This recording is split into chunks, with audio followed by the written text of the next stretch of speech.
Vincent Kennedy to McMahon, you done it again, and you done it the worst this time. That show sucks. I want my $35 back. I want my 30 years back of pro wrestling fandom, and I want you to stop booking this bull. You screwing your fans, you're screwing me. I'm pissed off. I want my $35. I could have got 5 grande nacho taco meals at Taco Bell, but instead I watched this bull show. Bunch of bull people. We watched the TV half the fucking time. What the is this, man? Stop it. Do something else. Don't want to see this ever again. If I watch WWE one more time, that's going to be the last time I'm done here. It's stupid. I can't believe I got tricked into coming to this show. Stop it. Yo.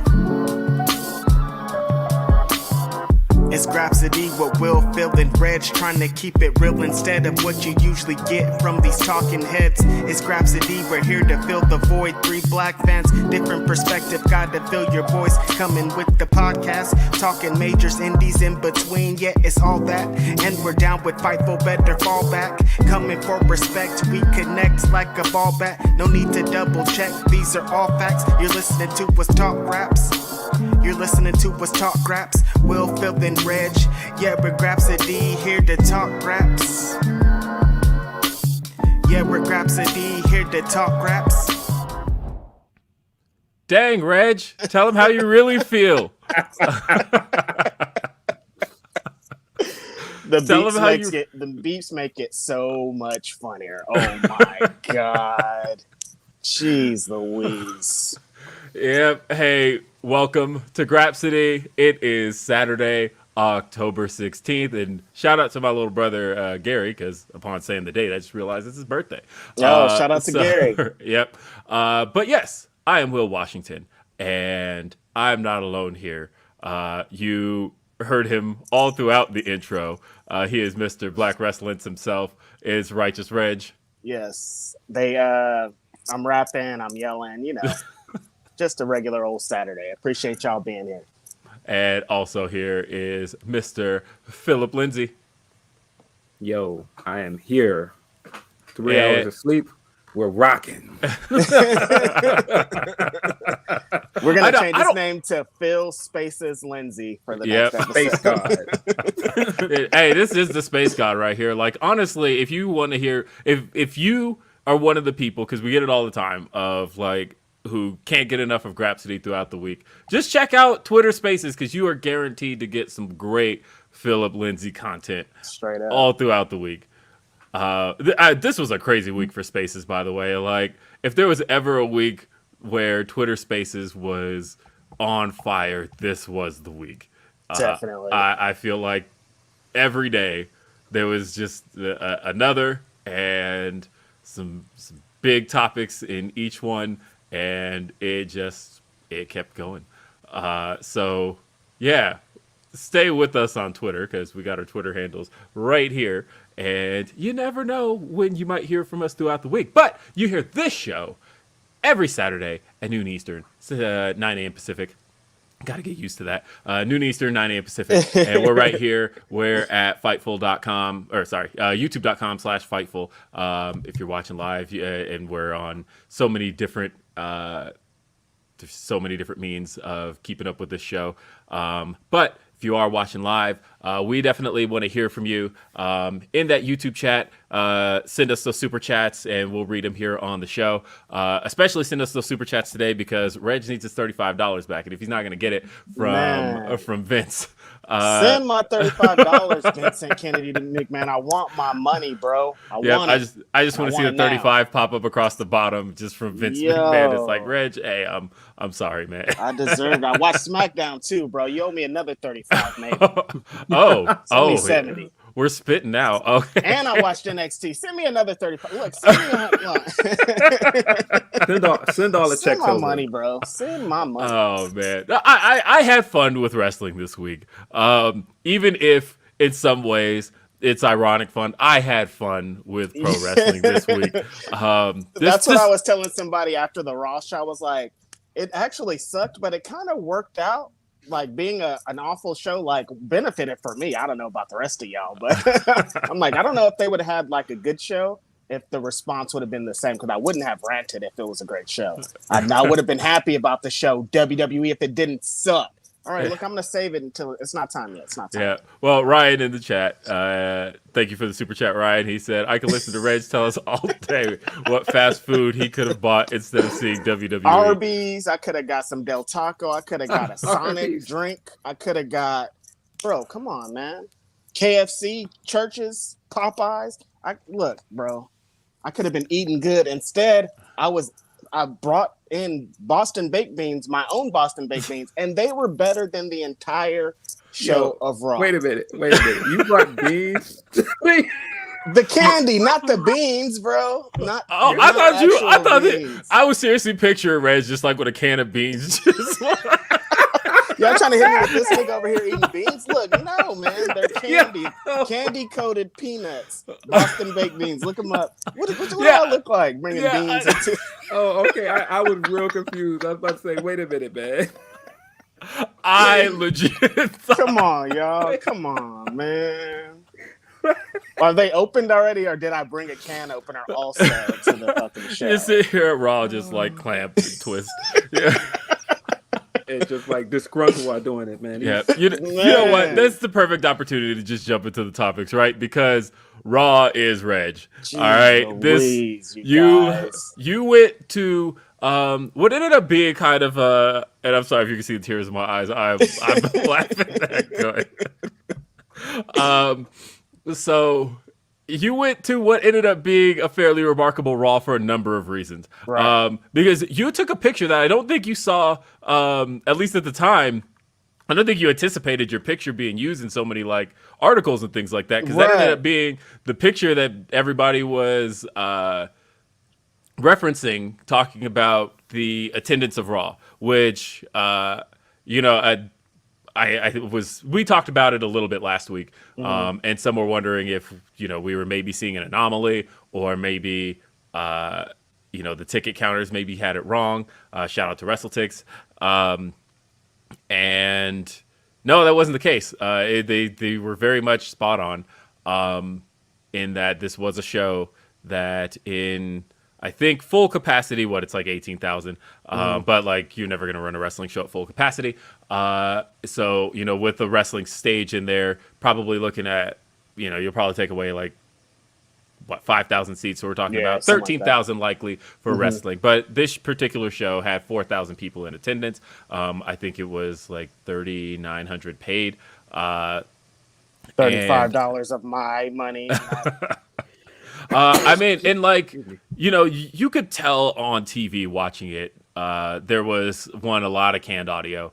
That I feel like the Thunderdome really gave WWE the confidence to be able to push that boo.mp3 button and let the sounds fly.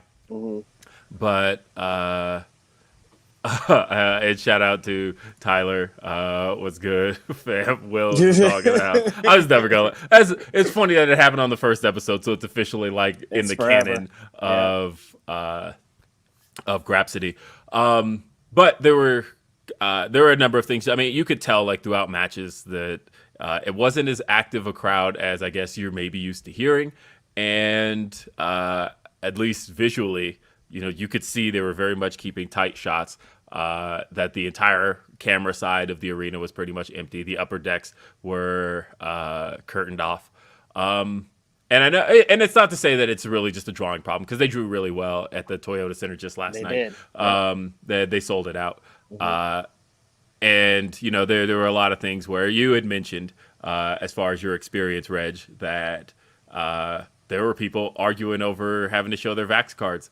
And things along those lines. So how was it? How was it getting in there? How was everything? Yeah, just like you said, it started. I should have known from the beginning that this was a bad show. Before even getting in, everybody outside is pissed off because the Chase Center said, I saw about 2 weeks ago, Chase Center, if you come in the Chase Center, you have to be vaccinated to get in here. It's a San Francisco ordinance. It's not the Chase Center. Like, if you're going to somewhere in San Francisco, you have to be vaccinated. It's not just for this event.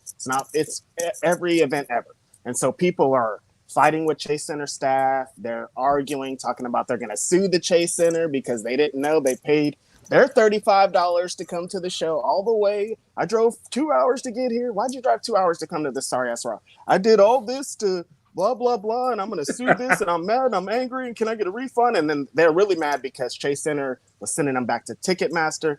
It was a disaster. So regardless, I get in there. I'm like, oh, it's WWE. Whatever. It's going to be great. We're going to have fun. It wasn't great. We didn't have fun. It was awful. That picture I'm sorry to laugh at your misery. That picture is very funny, too, that you bring that up, because when I don't care about attendance. I wasn't taking it to dunk on WWE.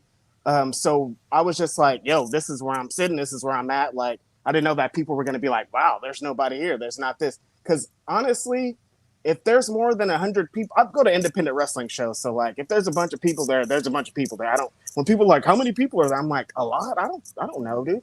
4,000 is a lot to me, yo. So, well, and that's the thing is, I will say this because you know, when I, shout out to Ryan, appreciate you, buddy, Ryan. for wrenching his can of beans. It wasn't beans, Ryan. I mean, it was beans. Boston baked. They're canned. Oh man, come on. But what I will say is, so like 4,000 is kind of what shows the TV shows on average kind of draw. Right. When you think about like that's about on average what Dynamite draws. Like Dynamite's had some really good shows in the 7,000s, and they've had 20,000 shows, obviously. But on average, we're looking at about 4,000 to 5,000, right? Because honestly, I think, to me, 4,000 people in a smaller building, because Toyota Arena, I was corrected in the chat, it is Toyota Arena, is a smaller building, a much smaller building than the Chase Center. But I think a smaller amount of people in a smaller building sounds so much better and looks better than a small amount of people. Or like I said, I can't even call 4,000 people small, right. But a smaller amount of people in a really large building. Right. Like, honestly, like if you're going to fill it, like, you know, fill a smaller building, and then honestly, like I said, it sounds better, it looks better. If you do the right shots, you can't even tell. Like, to me, that looks good. You know, I would say that, but like honestly, that show the Dynamite show last night, the sound was not good. So that arena is different because that's the James L. Knight Center, and I was there in July for Road Rager, and so that's not an arena, that's a theater, right? Gotcha. And so like what's interesting about that place is it's actually, I have a feeling tonight's Dynamite is going to sound a lot different because it's drawn nearly like twice what the Rampage did. Like essentially they got half of that place full and then shot from one angle. And yeah, that one, I think that event maybe had like 2,500 people last night. Gotcha. Okay, I didn't know that. See, attendance, I don't know. Yeah, so I will say this. I love the stats of wrestling. Like when people get mad about things that people talking ratings and attendance and things like that. Like to me, I love that stuff because I'm a numbers guy. Like I love the numbers of things, and it's not even to say that just the analytical side of pro wrestling is like some of my favorite stuff because that's who I am. Right. And although Ryan talking about attendance in the send us a super chat. Plus side, no lines for concessions. I brought my own beans, Ryan. Remember, I don't need the line. Darius has got a feeling people going to keep giving you crap about the beans. Come on, man. Beans. They were Boston baked beans. They're red. They're candy coated. They are not actual beans that come in a can. I can't put it on a glizzy. I can't make chili. Like, nah, my man got the Bush's can. The big can too. The big can. But what he just brought a happened spoon. was this show started getting worse and worse as the night went on. It started out with Xavier and Ricochet, so I'm like, oh, we lit. They're going out, they're fighting, they're going at it. It's a great match, and I'm having fun. And then it just progressively gets worse. Well, there was a promo before that, right? Because there was a promo. It was the Big E and Drew. Yeah. Because there were a couple of things I appreciated about that promo. Like, I like the line from Drew where he asked Big E, like, did you appreciate the adulation of the fans? Did you appreciate that reaction you got out there? Well, I never got that. Because, he was champion only during the pandemic. All of the salt was man dripping off of my man. Yeah, it ain't his fault that you didn't get that. Yeah, what did Big E didn't put this pandemic on, bro.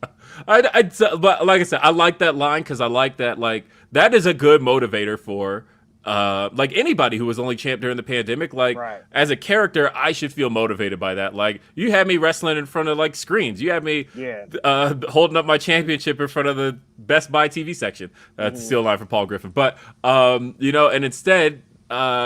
And then you guys moved on as soon as the fans came back. Like that, any wrestler should have a chip on their shoulder for that. And like that is great character motivation. And like, you know, Drew isn't my favorite. You know, I like him as a performer, but there's a lot of things that haven't connected with me pretty much since they decided to push him at the beginning of 2020. But like I said, I love good motivation, and that to me was a good character motivator to hear that from him. So like I like that exchange between them. And then of course, you know, they had the interruption with the Usos and the tag match, and we're moving toward the main event. Can they get along? I don't know. I wasn't there. Can they coexist? That's right. Well, so, you know, I have to give Mr. Lindsey some props because, look, man, I am a wrestling optimist. So you put the prospect of Kofi versus Woods in front of me, and I'm like, yeah, let's do it. But, you know, Phil did call it. Phil said, I sat here and, you know, because we've been to this dance before, and, you know, I was like, hey, Kofi and Xavier sounds amazing. And that's why I kind of think we're not going to get it. Right. I just saw, you know. Damn it. I saw the whole time the match match was happening, I was thinking about Phil, like, oh my God, Phil predicted this. I saw that gender match angle in there, and I was like, okay, let's just make it happen. I see where we're going. Yeah, you're right. You're right. When you're right, So you're right. right. Yeah, so right. And I got And they excited. said the same exact angle too. He lost the match in the previous turn, like this. Exactly what Phil said. I'm like, yeah, you guys.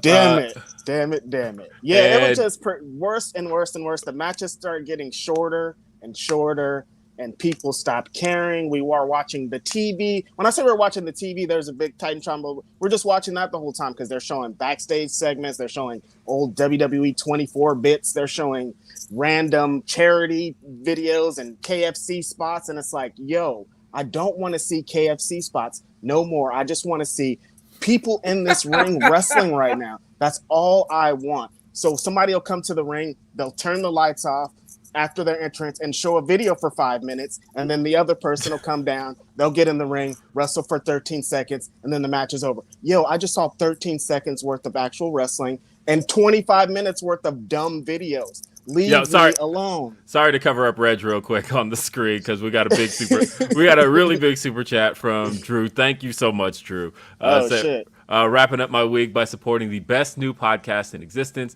You guys rule, and I hope this helps with some refunding of Reg's poor Raw experience, some money for refunds, and then for some beans of any variety.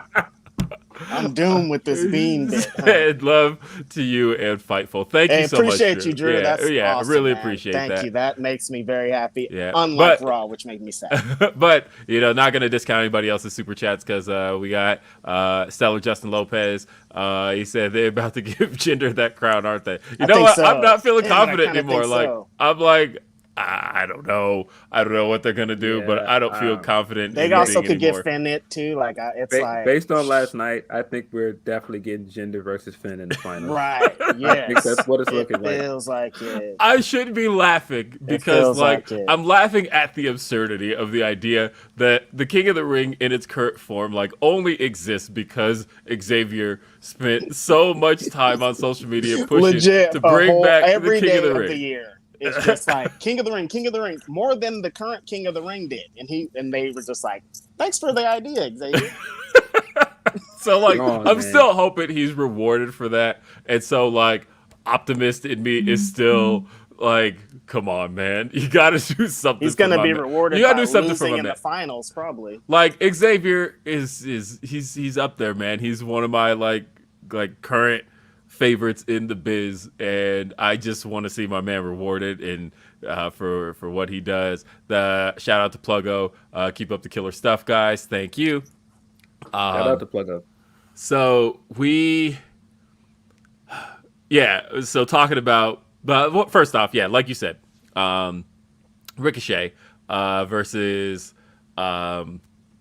Xavier Woods. Man, people on Twitter were like clowning on Ricochet like the whole time. Like you knew he wasn't gonna win. I don't understand why my man needed like all of that from Twitter.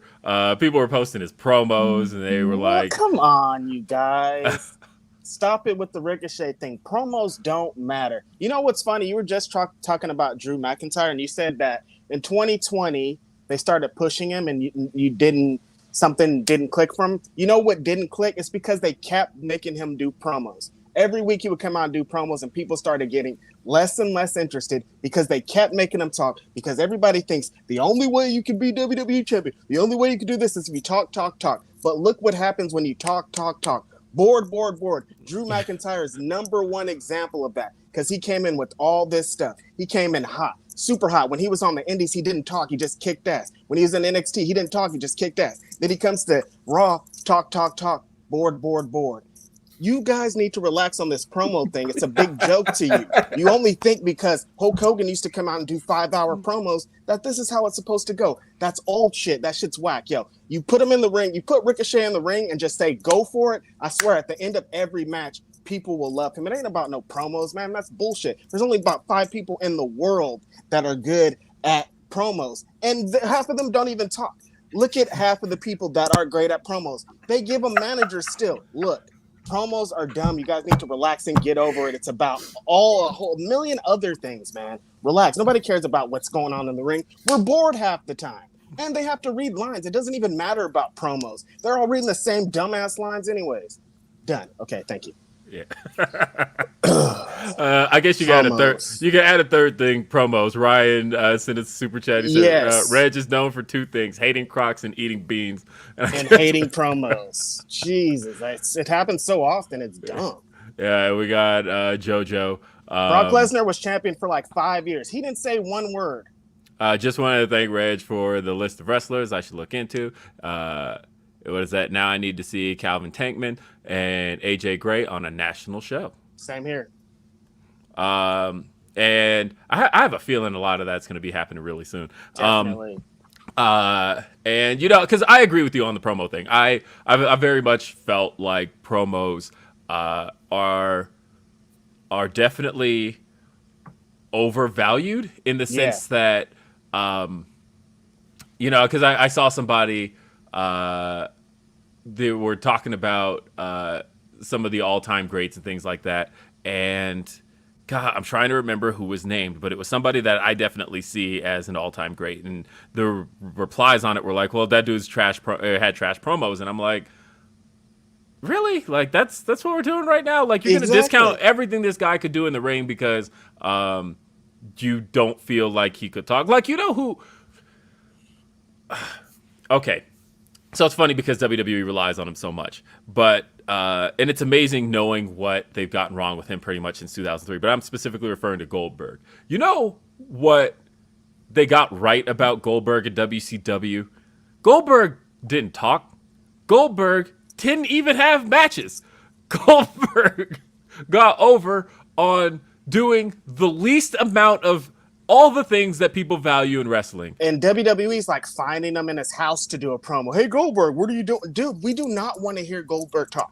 Because he never had to. That was not a thing that Goldberg was known for. Goldberg was not known for coming out to the ring and doing a soliloquy, right? Like Goldberg was known for, it was short and sweet, right? His music, he had the super long entrance. He had the music everybody loved. He would come out to the ring, he would blow fire, and then he'd come out, hit a spear and a jackhammer, and then go to the back. And people were like, that's the guy. And like, that's how quick it was. That's how easy it was back then because like, if you just play people up to their strengths, I feel like, and it's especially been true over the last like 20 years. Like WWE has kind of had like a cookie cutter formula of you have to fit into this mold, and if you don't, then you're not going to work. Whereas there are so many guys who made it on their strengths, and if you just simply play to people's strengths, and then and the thing is, when WWE has a willingness to do it, they'll do it.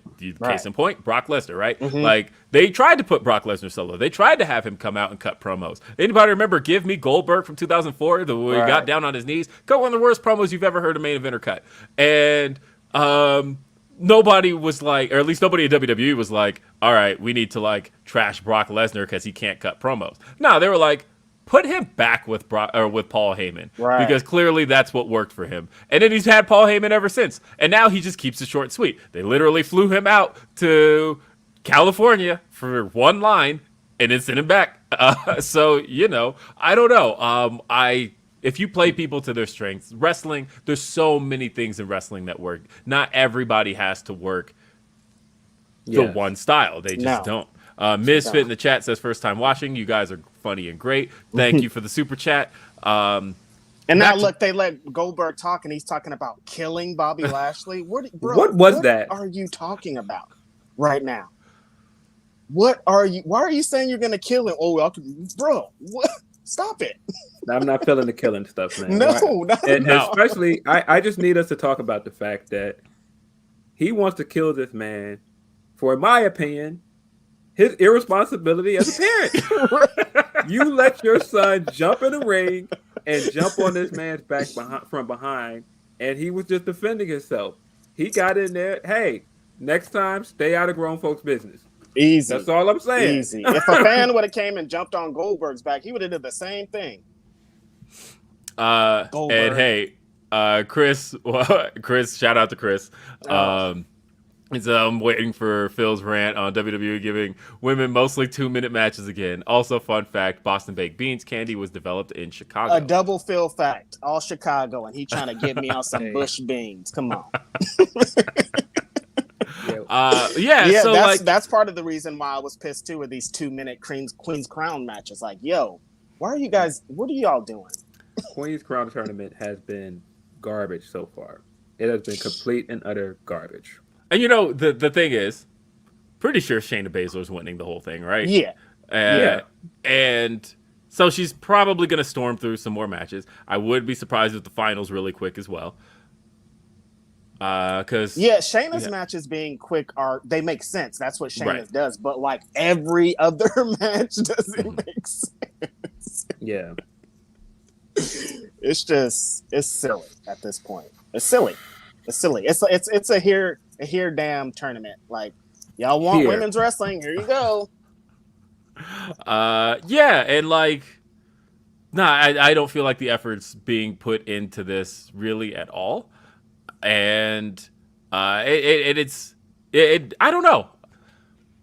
I don't know why this concept was necessarily a difficult one when especially now there's such an abundance of talent that can have those matches that you would want to see in a tournament, right? Because like nobody says I want to see a tournament just to exist. Like the idea of a tournament is that you're maximizing the amount of matches you can have.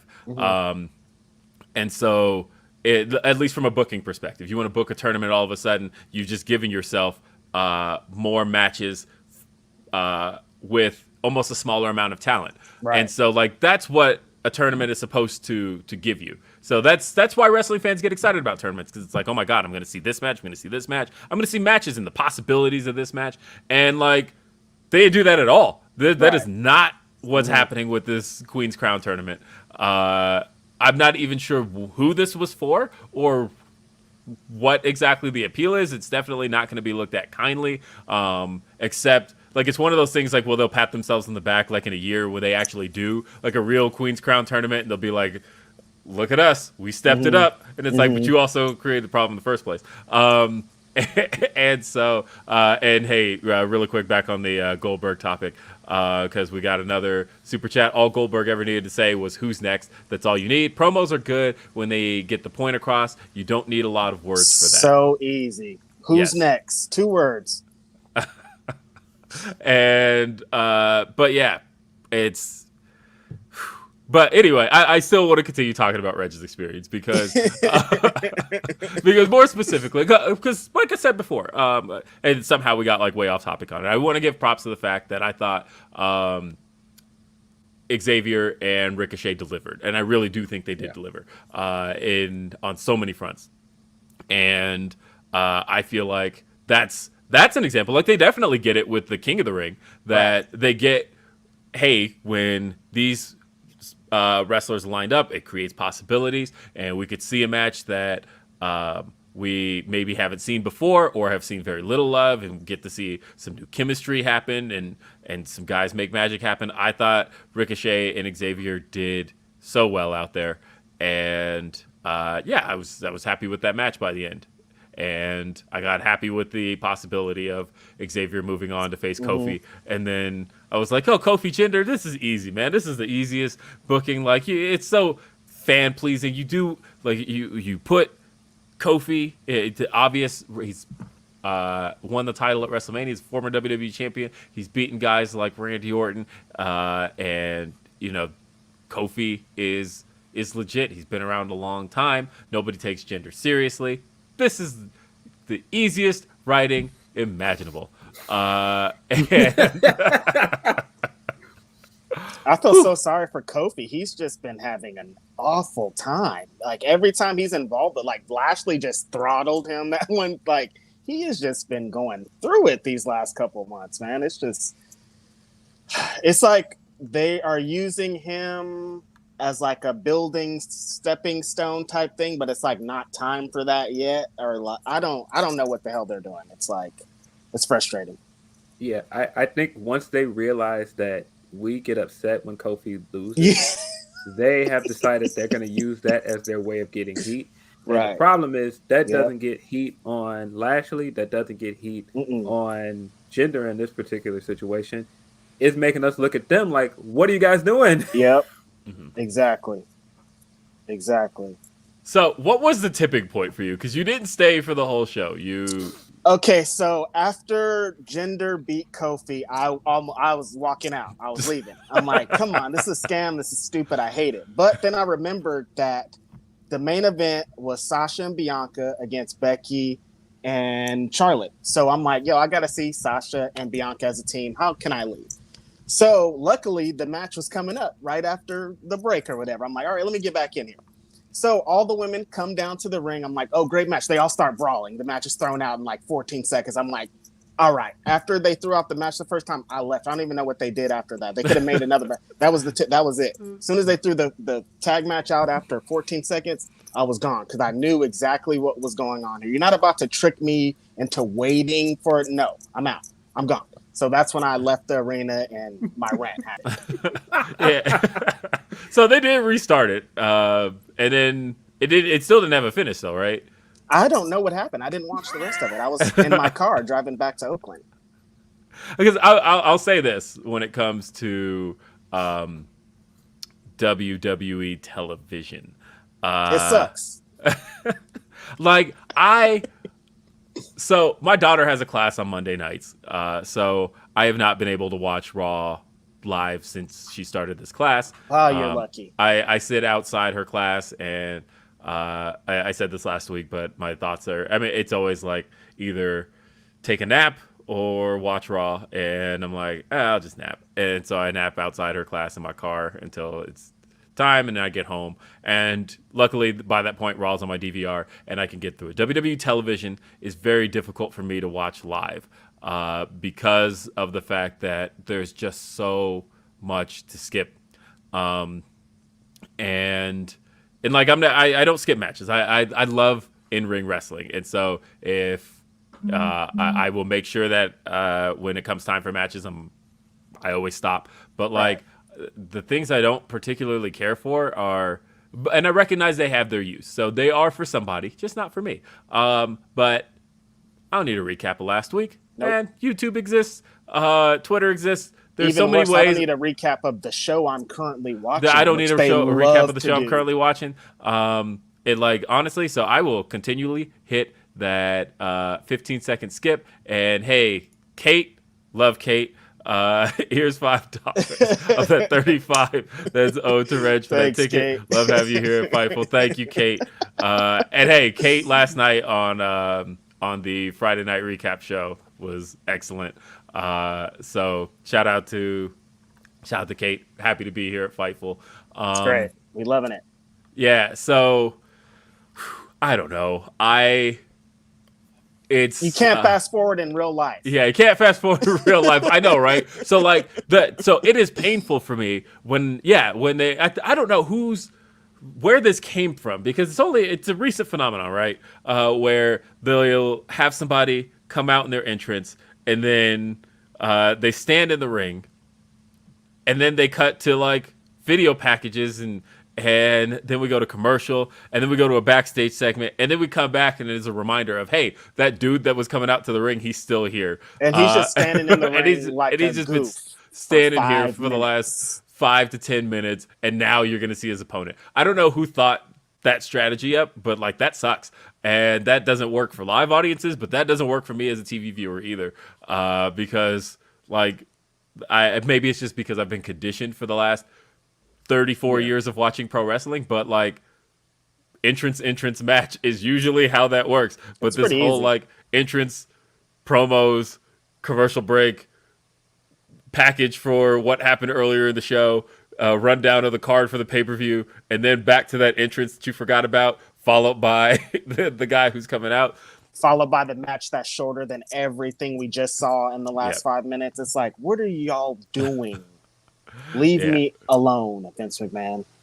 And Ryan says, just wait. They'll find a way to give a recap during your DVR. A little picture-in-picture pops up like this. Yeah, a little picture-in-picture. That. Now, the way they need to do it is, it needs to be done subliminally.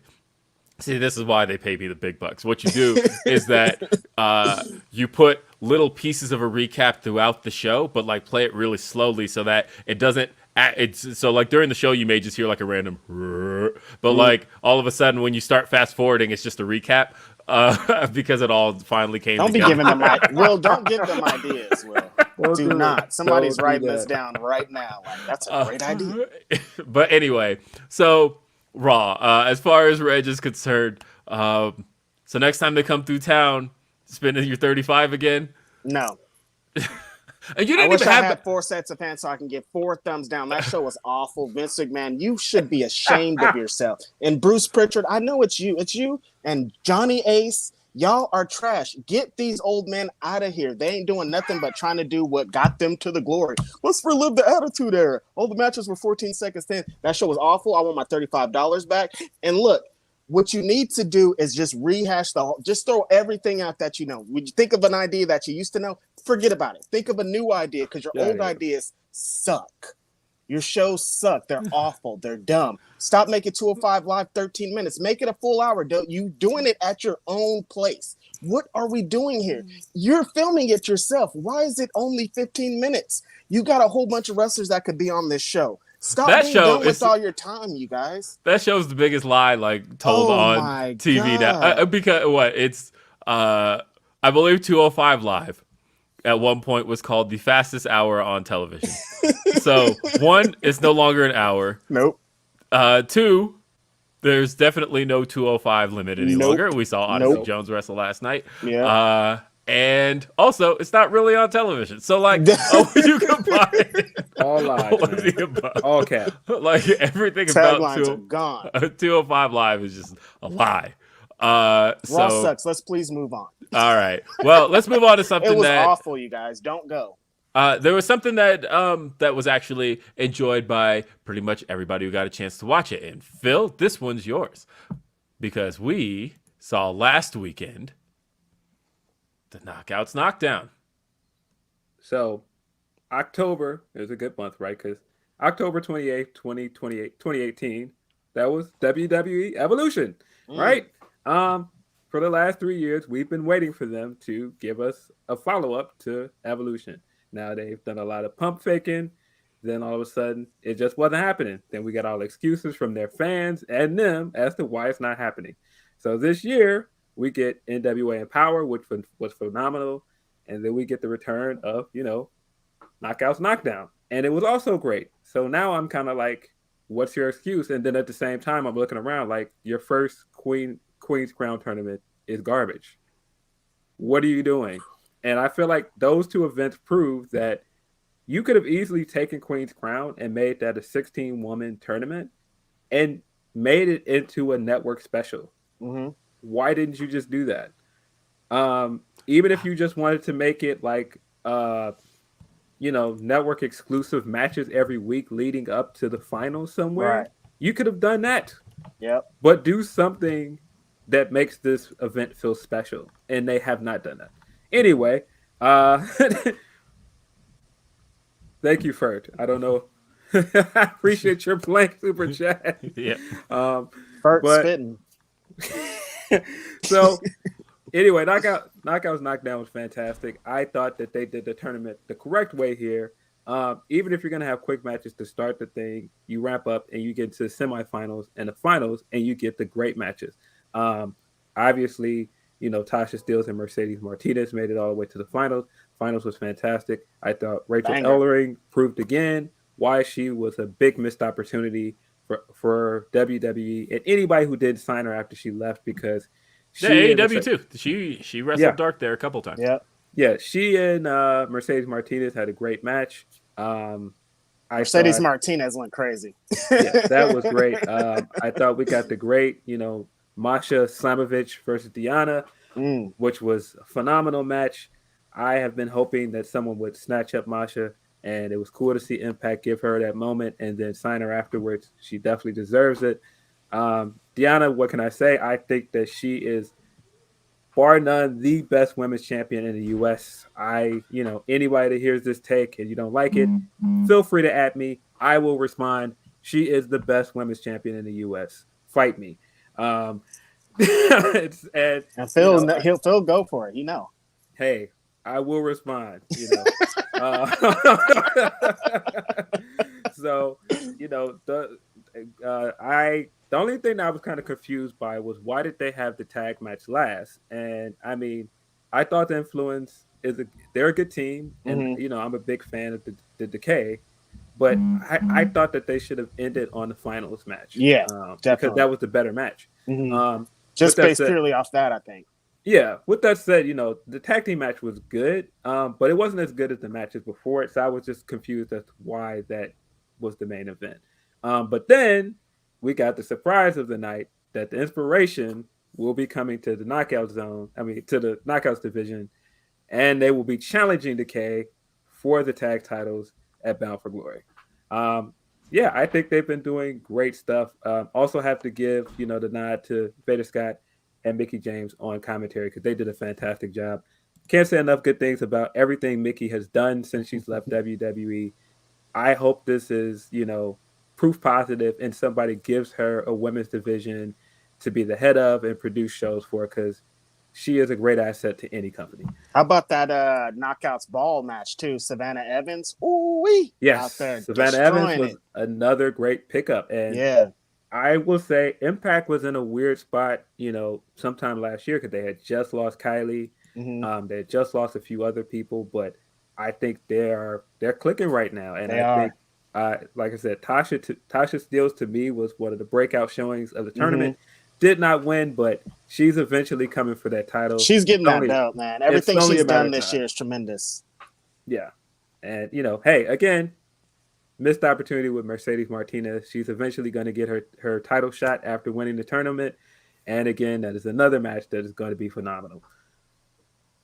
And it just strengthens Deanna's reign as she continues to just make it happen as champ. Right. And shout out to Matt adding it up to $5 so Reg can get his money back on the crappy Raw he attended. So ready for Deanna versus Mickie next Saturday. That's Bound for Glory happening Saturday. Best storyline in the company, in my opinion. Deanna versus Mickie has been incredible. The fight in the barn was everything I love about pro wrestling. It was campy, it was hokey, but it was great. I loved it. And then also it was just brought up Awesome Kong being inducted into the Impact Hall of Fame. Well deserved. So beautiful. Yeah. We love Awesome Kong. We're so happy for her, man. Yeah, honestly, that was I was wondering who the inductee was going to be, and I was going through all the women in my head, and for whatever reason, I hadn't even considered that she literally just announced officially the retirement right back at Empower, and so like It makes so much sense. yeah, it didn't even hit me until she was announced, and I thought, duh, of course. Speaking of Empower, though, hot take, because I was on the NWA train for a week when it originally launched in 2019. NWA should just be like a women's promotion at this point, because like I don't care about anything that's happening with the men in NWA, but I do feel like with Mickey helming things there, and I feel like Camille's been a solid champ.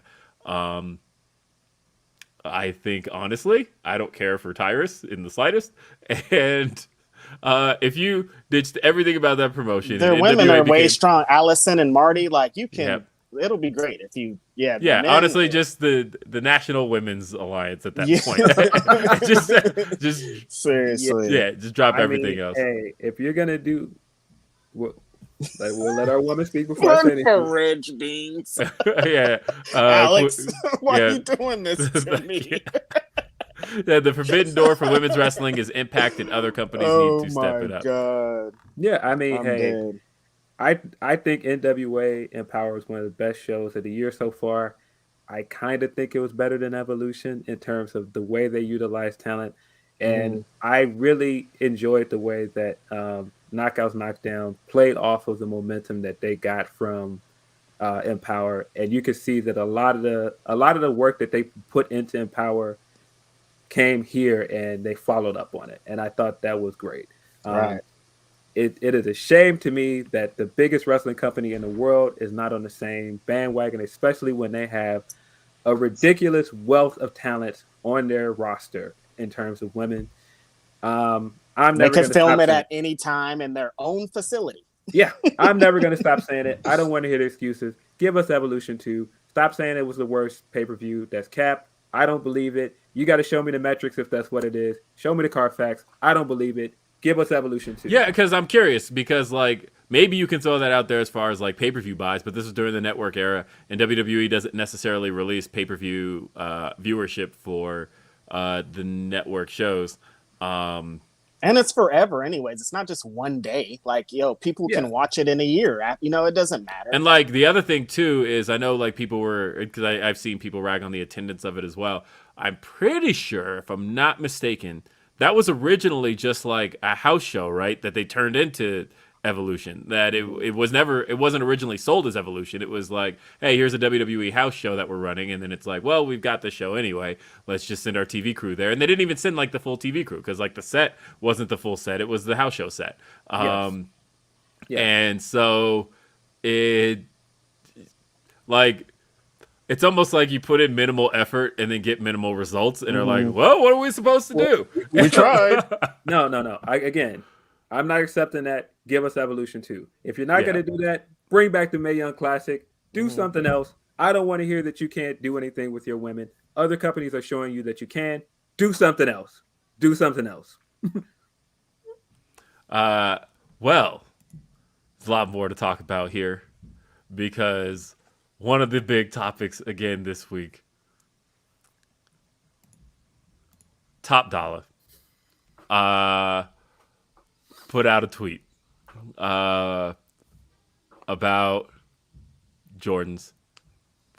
I'm paraphrasing because I don't have it in front of me.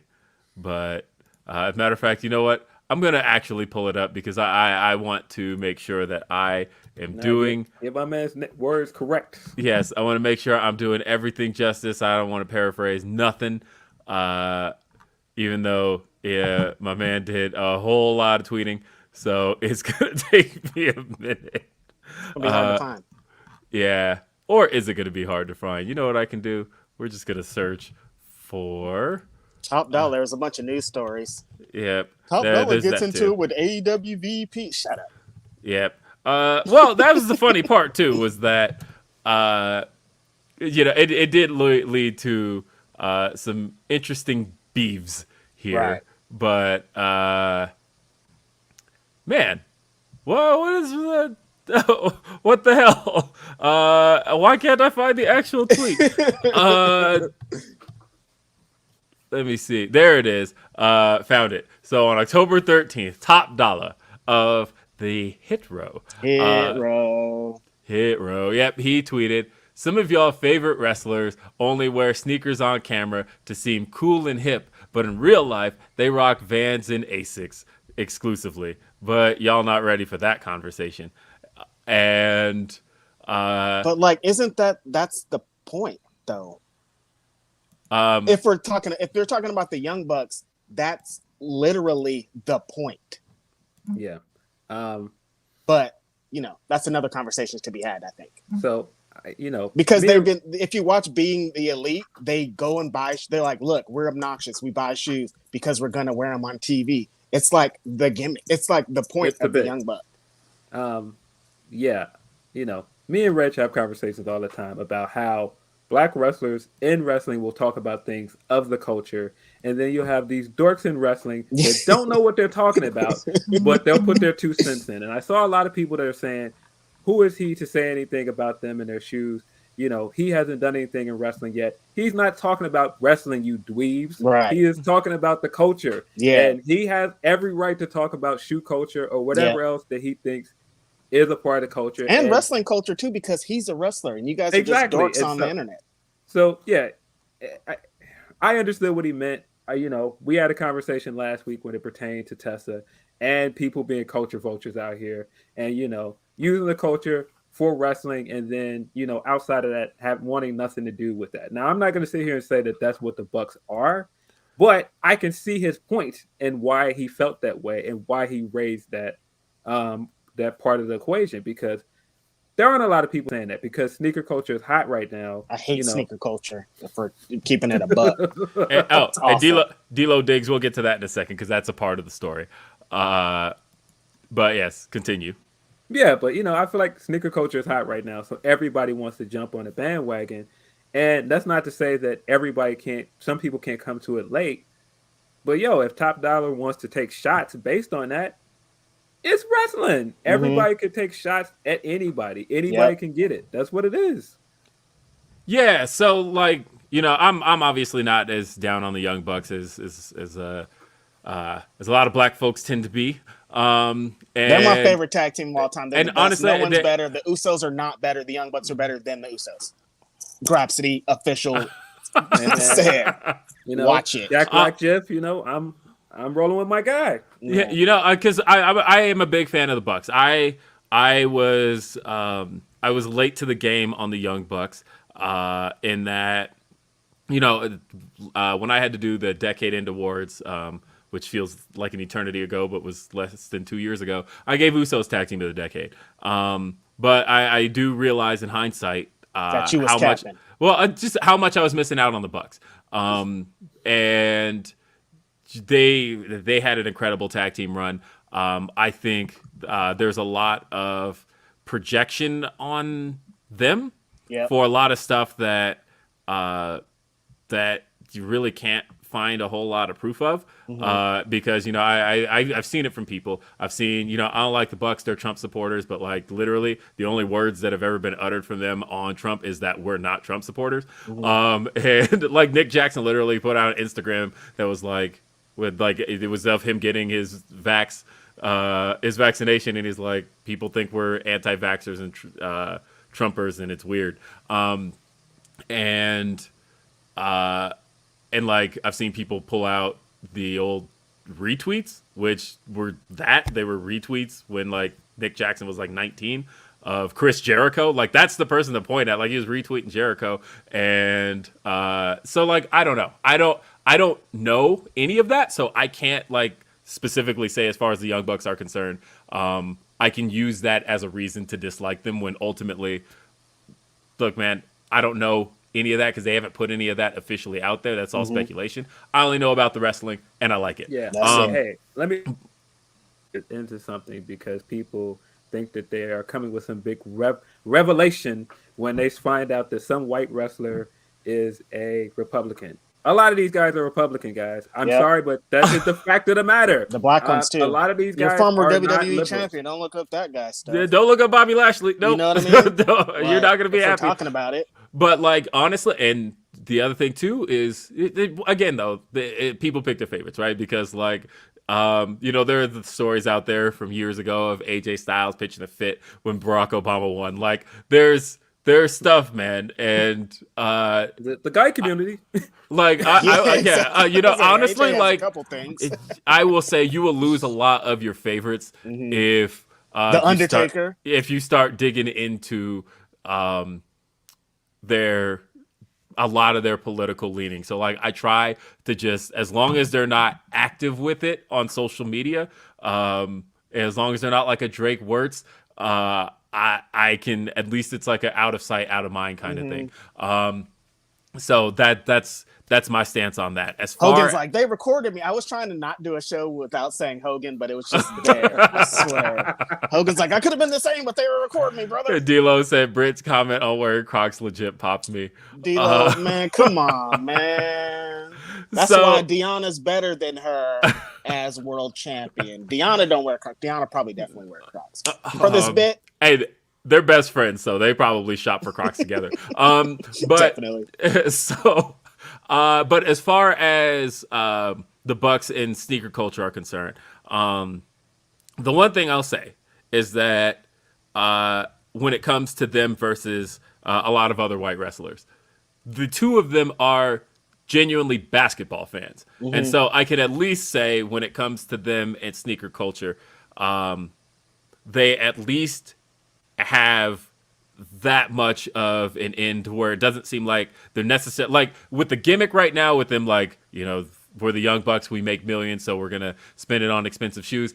Obviously that seems like they're just playing up a lot of the publicity and whatnot. But as far as them actually being like sneakerheads, I actually genuinely believe that because it does feel like that is a part of, and shoes are what they're cool, into. man. Yeah, like, beyond everything, like, shoes are cool, no matter who you are.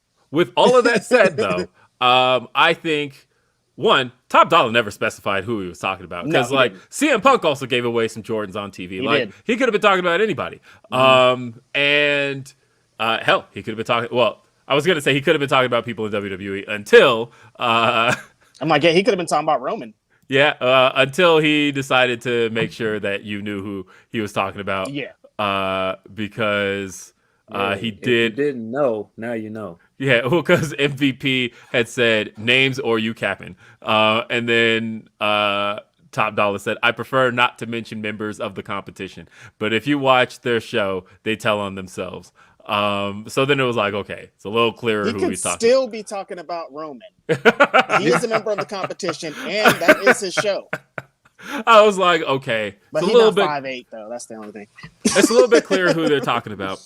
And then, of course, the Bucks responded with, "We spend more on shoes than the entire NXT roster combined."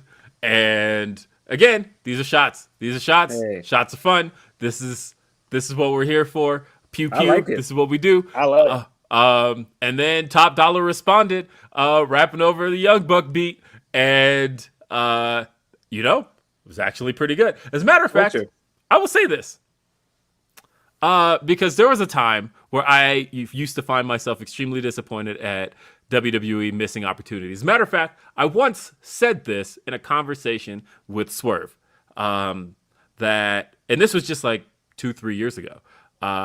We were talking about hip hop and wrestling, and I said to him, I feel like hip hop loves wrestling more than wrestling loves hip hop.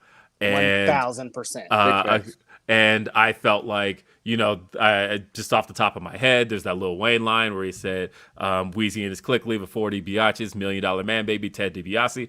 And then there was Ric Flair Drip was a huge hit. And I felt like for the longest time that hip hop showed wrestling love and wrestling was very reluctant to show it back. Phil, you talked about last week. When they did show it back, it was usually a white guy doing some awful hip hop gimmick. So that's what I was about to bring up, right? Was that, part of what I used to get, what I got excited about at one point when John Cena was pushed was, I was like, hey, John Cena seems like, legit hip hop head. So if anything, I feel like John Cena can help open the door for hip hop to be embraced more in pro wrestling. And instead, they took the hip hop away from John Cena, and it was like, no, that you did the opposite of what I thought was going to happen with this when John Cena first started getting pushed, because I felt like there were so many opportunities. When he was a heel, that's when they embraced the hip hop. Yeah, and but like they weren't embracing it necessarily. Like, you remember when like pay-per-view themes, when they used to like license, I mean they still do, but when they would license, a popular song at the time, and there were so many songs. I remember the summer of 2003. I was like, man, if WWE, because I just felt like it was like the perfect wrestling song at the time. I'm like, if WWE doesn't license Never Scared by Bone Crusher, like at the time, like that song could come out, it was super popular, and it was just like a perfect fight song, right? And I was like, man, you got John Cena here, like embracing hip hop. This is like the perfect opportunity for WWE to grab a popular song right now that has a very fight feel to it. And they did. They ran so far away from hip hop. And so for a long time, I felt that. And this is the first time that maybe the last like 2 years, really just the last year, honestly, that I have felt like pro wrestling as a whole seems to be embracing hip hop in a way that feels legitimate. That feels like not that Flow Rider bullshit. I like Flow Rider, but look, man, I'm a dude with kids, and like, so I like like them Disney raps. I get it. Wait a minute. He was ready to move on. He circled back like, nah, you're not gonna come from Flow Rider. like, look at this, man. And hold up, Tremaine in the chat says, shoot, I'm out here rocking Asics. I have no dog in this fight. He also said, still waiting on Jagged Edge to return to WWE. No, for real. Honestly, the Teddy Long wedding, I still feel like is the blackest segment in the history of pro wrestling. Yeah, man. it's gonna be hard to top that. You had Bruce out there. You had Jagged Edge. Like, come on, man.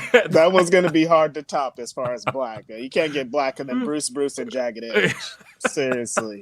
And that was like while Comic View was still on too, yeah. So it was like. So it was good times, right? And we got a few more. Derry Pittman said, prepare to get hurt angered like Kurt Angle's rookie year. Yep. There's so many bars. Yep. It's a good one. And WWE should have had Hit Row performing at Rolling Loud. Missed opportunity. Hey, there's always next year. I mean, NXT like isn't really like mainstream like that. Like, they're on SmackDown now. They're on basically the flagship of the company. I do think that there's going to be opportunity for that. But like I said, I felt like I feel like now there's real opportunity.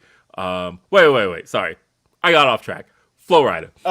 Give me 2 seconds. I gotta get this. I got this defense here, man. A double circle back. Yeah, double circle back. Look, I have a 10-year-old daughter, all right, and I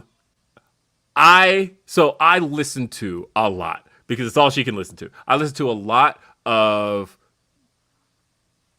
pop stations, right? It's like that's like pretty much all we can listen to in the car, and she's also a dancer, and she's really good, by the way. But she's also a dancer, and like so, I can appreciate a lot of mainstream acts that are there to basically just give you something to move to that aren't necessarily saying anything of substance.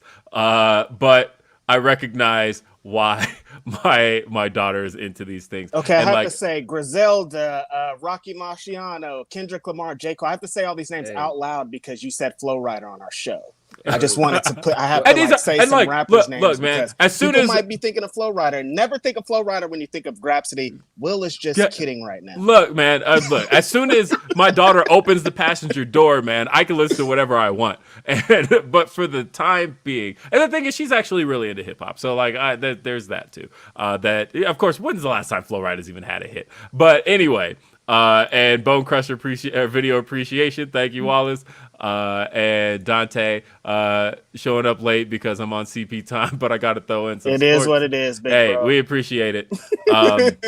Look, man, I've hosted podcasts for 16 years. This is the first podcast in my podcasting career that starts on time. So just know. Hey, man. The brothers, we out here, man. Hey, man. We out here. We Change show your up on time. stereotypes one day at a time, man. Yeah, That's what I'm saying. breaking them one at a time. And you notice this one started like 30 seconds late, so it's already starting to happen. I mean, we gonna, come on, give us some. But anyway, so I do feel right now that wrestling and hip hop feel legit at the moment. It feels like the highest that it's ever been. With like West Side Guns always like it feels like they're trying. Like they brought up the Rolling Loud thing. Like they're definitely trying at this. And you've got Wale doing the NXT theme. Mm-hmm. Now that said, of course the Raw theme is by NF, and like that's not my flavor. But I want people listening to audio if you can see Reg's face right now. No good. The SmackDown theme is trash. I can't believe they changed the intro and didn't change the song. You got a whole new intro this week. You did whole new video pack. All the graphics were different, and I feel like that's the first time ever that they've completely overhauled the graphics, the intro, but you kept the song the same. Why? What? Who in 20? We'll even go back 2 years. Who in 2019 was like, all right, we got this new show. We got SmackDown. It's going to be on Fox. It's going to be in front of the biggest audience ever. We got to appeal to new people. You know what new people love? AC/DC. That is. You know who did that? Vincent Kennedy McMahon. Give me my $35, Vince. Forget about AC/DC and remember my $35. And you know what's funny was everybody was like, if there was one place that AC/DC was necessary, it was that people were like, when Dynamite first launched, everybody was like, hey, the song they should choose is TNT Dynamite, and like they didn't choose that. Like, they were like, no, this is a current Mikey year. Ruckus came through with the heat again. Honestly, Mikey Ruckus, he is coming through so much on. He's insane. You got to give that guy his flowers. Well, like, a lot of people have, and I will say this with bias. I don't know if anybody knows this, but I worked on 2 AEW themes. I worked on Sammy Guevara's theme and Big Swole's theme. That's on my bucket list. Mikey, hit me up. I'm trying to get that AEW theme going. Come on, holler at your boy. So I will say this with a little bit of bias, that I have always respected Mikey Ruckus' hustle, because that is a man who they were like, when Double or Nothing launched, they were like, okay, we need like 20 themes. The first Double or Nothing, they were like, just whip these themes out. And like he and like the first theme he says to his credit, he made with Nyla Rose's, and he was just whipping them out. And like people were complaining, like all AEW themes sound the same. And it's like, this is a man who had to whip up all these themes over a weekend, man. Like, give him props for like just getting all this stuff together. And even still, there was some original sounding stuff in like that original batch. He did like the Best Friends theme was that weekend and all of that. So like he came up with some good stuff. But like as time has gone on, I feel like he's really coming into his own, where he is like getting stuff that's catchy, that's got some cool melodies, that's got hit to it. Like everybody loved the brand new Lee Moriarty theme. That's the one I was about to bring up, the Lee Moriarty theme. I saw the picture with Josiah and Leo standing next to each other. They cooking. I saw that. They cooking up. Now, granted, again, because really all the props for all these themes, as far as, because now we're getting tips based on, so imagine Bruce writing bars for Hit Row. God. Please no. Please. But Ryan said, I thought it was done super chatting, but Will gets this for Big Swole's theme. That song gets stuck in my head all the time. I mean, here's the thing. I helped. Swole. Yes. That's Montezi too, right? It was Montezi. Montezi's my family. I love Montezi. Yep. That's the homie. Yeah, Montezi is somebody I would go to. He's tremendous with the themes too. Yeah, he did the last 2 RBR themes as well. He's Montezi is somebody I go to the end of the earth for. And then Big Swole also rapped on it as well. So anyway, musically, I just feel like there's some good stuff happening out there. And with all of that said, I thought Top Dolla came through with that that disc was good. It was really good. The energy out here is beautiful. I'm loving the energy. I like this. I thought it was heat, and I was like, man, this is what you're supposed to do, and this is what makes Hit Row so different. It's like he could have easily took all of that in and kept tweeting through it, and he was like, nah, let me get in here and cook up because they think we're playing. But that's to his point. This is culture to him. We're not playing a wrestling thing. This is what I do, and I think that was his whole point from the beginning. And so I feel it, and I like the energy from both camps. I like him throwing the shots. I like Young Bucks responding. I like it. Yeah, I honestly. So, yeah, well, we got a little bit more to talk about because it'll go into the number one story. Yeah, that's what I was going to go to. Yeah, I was going to say there's number one stuff. But like I said, as far as anybody knocking Top Dollar, I feel like, he's putting it out there. He's going a little bit harder than some people tend to, because I know that people who are in his position tend to tread lightly, right? Because it's like, you know what? I don't know what kind of future I have in the business, and I don't want to piss anybody off, so I'm not gonna stir the pot necessarily. I don't feel like that necessarily has to be the rule. That has to be where you go. Like you absolutely can do it your way, because at the end of the day, it's either going to work or it's not. People will either look up and go, man, Top Dollar really screwed the pooch there, didn't he? Or people are going to be like, man, remember how Top Dollar just came out swinging the moment he made it to the main roster? Yep. And that's what you're supposed to do. Yeah. Take the opportunity. Take a chance. Take a chance, because it's only going to work out one of two ways. It either works or it doesn't. Of course, we have to address this. I feel like some of the response to him was more than a little racist. I feel there was some response to him that felt like very much like, who are you to even talk to the Young Bucks? You need to stay in your place. I'm not here for any of that. Nope. He's a wrestler just like anybody else. He can say what he wants. People are trying to question how much money he has, which is also whack. All of that stuff has no bearing on any of this. He's a wrestler. He's shooting. That's it. And this is what wrestlers do. Like, honestly, this is the stuff that when you hear it in a promo, you love it. Yep. And depending on who it's from, apparently. Because, if this were to add to Phil's point, MJF said the same stuff in the other direction, you'd be like, man, he's that guy like, still. He's great. Ooh. Great heel. Yeah. So. Yeah, I'm keep not up for this it. Energy, everybody. Top Dollar, keep dropping the diss tracks. Young Bucks, keep putting that shit in your bio. We're loving this energy. Yeah, like I love the energy from everybody. It's all harmful and fun, anyway. Like, the fans are the only ones that are really up in arms about everything, honestly. I will say this, one last thing about the Bucks, though, because the strongest point that they continue to make, and I'm not going to pile up too much on my dude Cameron, because I love Cam. But I will say this, Cam, because you started that the last time. The Bucks do manage to keep their name in the conversation when they ain't do nothing. Like, it is amazing how much a conversation will end up revolving around the Bucks when they had nothing to do with anything. They'll be nothing. You can't even talk about a tag team in the world without someone being like, well, the Young Bucks, like on either end. And that was the reason I brought up Cam, was because there was that time that all of a sudden they were trending all over Twitter, and literally it was after the Usos had a match with the Street Profits, and it was like, wasn't nobody talking about the Young Bucks? Didn't nobody bring up the Young Bucks? But somehow the Young Bucks didn't do anything, but somehow the conversation became about the Young Bucks. And again, this was on all of this that happened with Top Dollar happened on between Wednesday and Thursday. There was no Dynamite on. The Bucks didn't do anything, and they can again be in the conversation.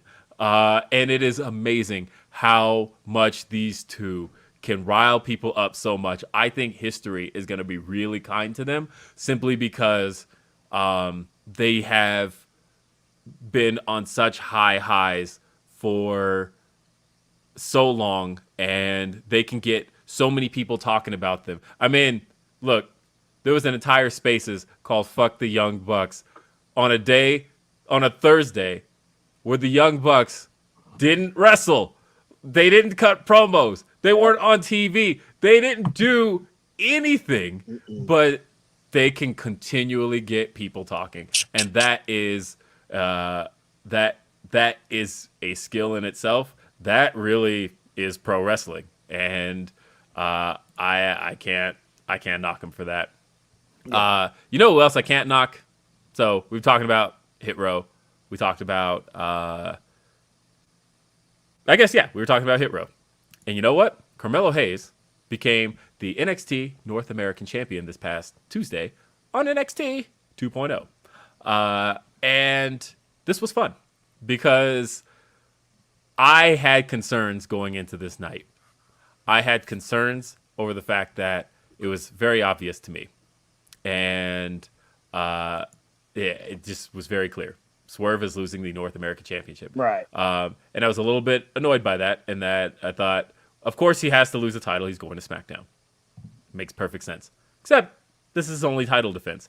And I was like, if he only had this one defense, and it's against Santos Escobar, a guy who Swerve spent all of last year not able to beat, and again, he just wouldn't be able to beat him on his exit for NXT. On one end, I'm like, that's kind of decent storytelling, because you could keep that story up for the future, that Santos Escobar always has Swerve's number. But on the other end, I want Swerve to avenge all of that before leaving NXT.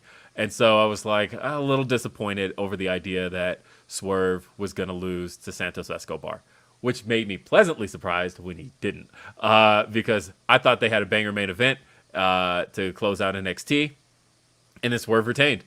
And so my thought at the end of the match was, well, hell, now what? Like, he's just North American champion? But wasn't even thinking about the fact that Carmelo Hayes was at ringside, having assisted him in that match to ward off interference. And then he cashes in his not quite Money in the Bank, but title shot in the bank. Contract. Yes, his breakout tournament contract. He cashes in on Swerve. He becomes the North American champion. And the blackest champion in wrestling. Oh, come on. The blackest championship in wrestling. Come on. Is how people are calling, is what people are calling it. Come on, you guys. So we're gonna start with the good stuff first of all, because I saw people try to say some stuff that was kind of mischaracterizations of your boy. I'm elated for Carmelo Hayes, man. So happy. I think that he is phenomenal. I've been saying it since he got there. Movie star abilities, man. He's gonna be since he was Christian Casanova, man. He's been doing this. Yeah, been doing it. He's great, and so I'm glad he's getting an opportunity. I thought the way that they handled the Swerve stuff was great. It was a great send-off for him. It was a great way to make Carmelo champion. I thought all of that stuff was great. I questioned why he did not challenge for the NXT championship, especially when you're going to sit here and tell me that Braun Breaker is the guy and he hadn't had any matches before NXT 2.0, and you slotted him immediately into the title picture. Why couldn't you do the same thing with a guy that has proven itself on your television show? You gave Von Wagner a title. Squash Tommaso. He's gonna completely squash him. I think it's gonna go 30 seconds. I think it's gonna be. They're gonna do the Undertaker crowd shots. They're gonna have everybody with their jaws on the floor. Everybody doing this because this is their only thing they know how to tell. Yeah. And I mean, you put Von Wagner in a title match on the first episode of NXT 2.0. You're telling me that he couldn't cash in his contract and take that spot? And so, again, I'm not trying to use that to nitpick, but I did think that was interesting that, this is the show with the Wale theme and, the living color and, everybody's acting like the show is so black, but you had the chance to build around a black champion from the very beginning, and you made him a mid-card champion. And I saw a lot of people saying blackest champion in the industry. All right, let's get into it then. Let's talk about it. Let's get into it. There are 6 North American champions, right? 6 black North American champions. That's our current one. There's Swerve. There's Keith Lee. There's Ricochet, He Who Shall Not Be Named, and of course, Ruff. So I think there's a common denominator here. Out of those guys, you can pick out Gargano and Cole are former North American champions that moved on to be NXT champions. There's only one black man out of those 6 names I named that moved on to be NXT champion, and that is Keith Lee. There are only 2 black NXT champions. The Biggie. Keith Lee moving on, he has the shortest reign as NXT champion. And he relinquished his North American championship. Yeah. And so when you say things like the North American championship is the blackest title in wrestling, I don't think you even understand that you're playing into a historical thing that has happened with black men in this industry. They always make black men the mid-card champion and don't let them move up to the main title picture. That was the story of Bobo Brazil's career.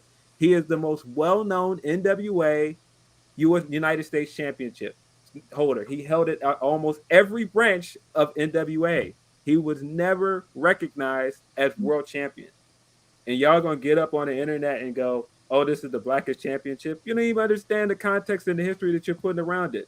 But you're trying to hold that up as this brownie point for this company. And that's gonna get me to my final point, because I know I'm ranting here. Listen, guys. Let me get closer to my mic. Listen, guys. We can celebrate black wrestlers. We can be happy for these guys without using it as a reason to defend your favorite company, because it's obvious what you're doing. Stop it. We all see you. Stop. It's okay. And most importantly, don't try to defend your company by downing another black championship, another black company, and another black wrestler. What the fuck are you doing? Oh, so we I know what you're bringing up. We got to provide context because I saw that tweet too. I don't even remember who it was. I remember who it was. The NXT North American Championship is the blackest championship in wrestling.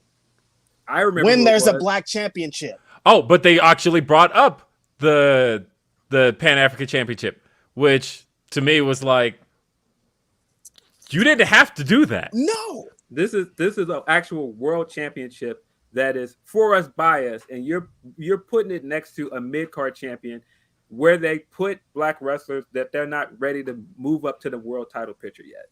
And you're calling that the blackest championship in wrestling. Now, here's the thing. It would be one thing if the North American Championship had the, I guess, was treated as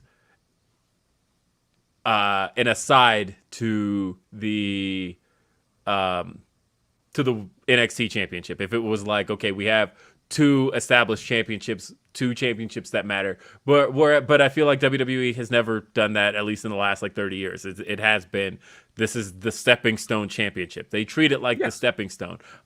They don't defend it in main events like this. And when I say main events, I mean takeover main events. You know what I mean.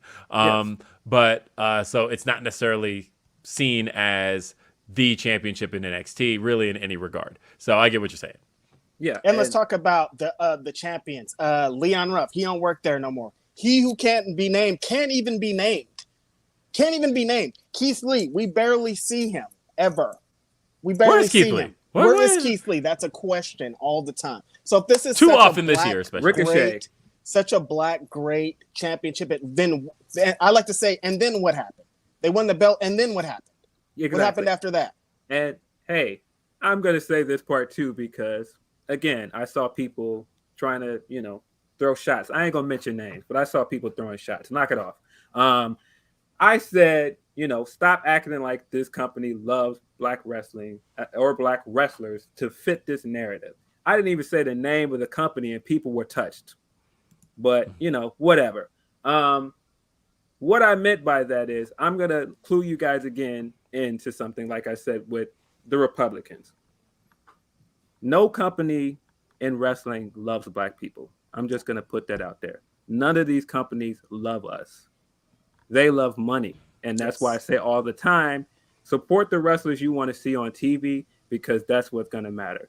Stop getting on here and capping and going, okay, they are the company for black people, and they're giving us all these black champions. So that shows you something. That shows you something in a moment. If they keep going and there's follow-up to it and it's consistency, then we can say that. But stop putting out this propaganda for companies that you rock with, that this is the company that loves us. None of these companies love us. Stop it. Motherfuckers never loved us, and they never will. Look, money, support. That's the only way. Where you spend your money, Numbers. that's what's going to get you the results you want to see. And even still, we've seen we've seen plenty of looking money straight in the face and going, I don't want that. Yeah, it's not for us. Not that kind of money. And lastly, because if you can't notice, I was a little annoyed by the response I was getting for the last few days.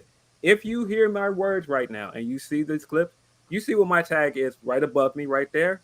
Tag me next time. Stop playing with my name out here. Tag me in it though, and fix your hat.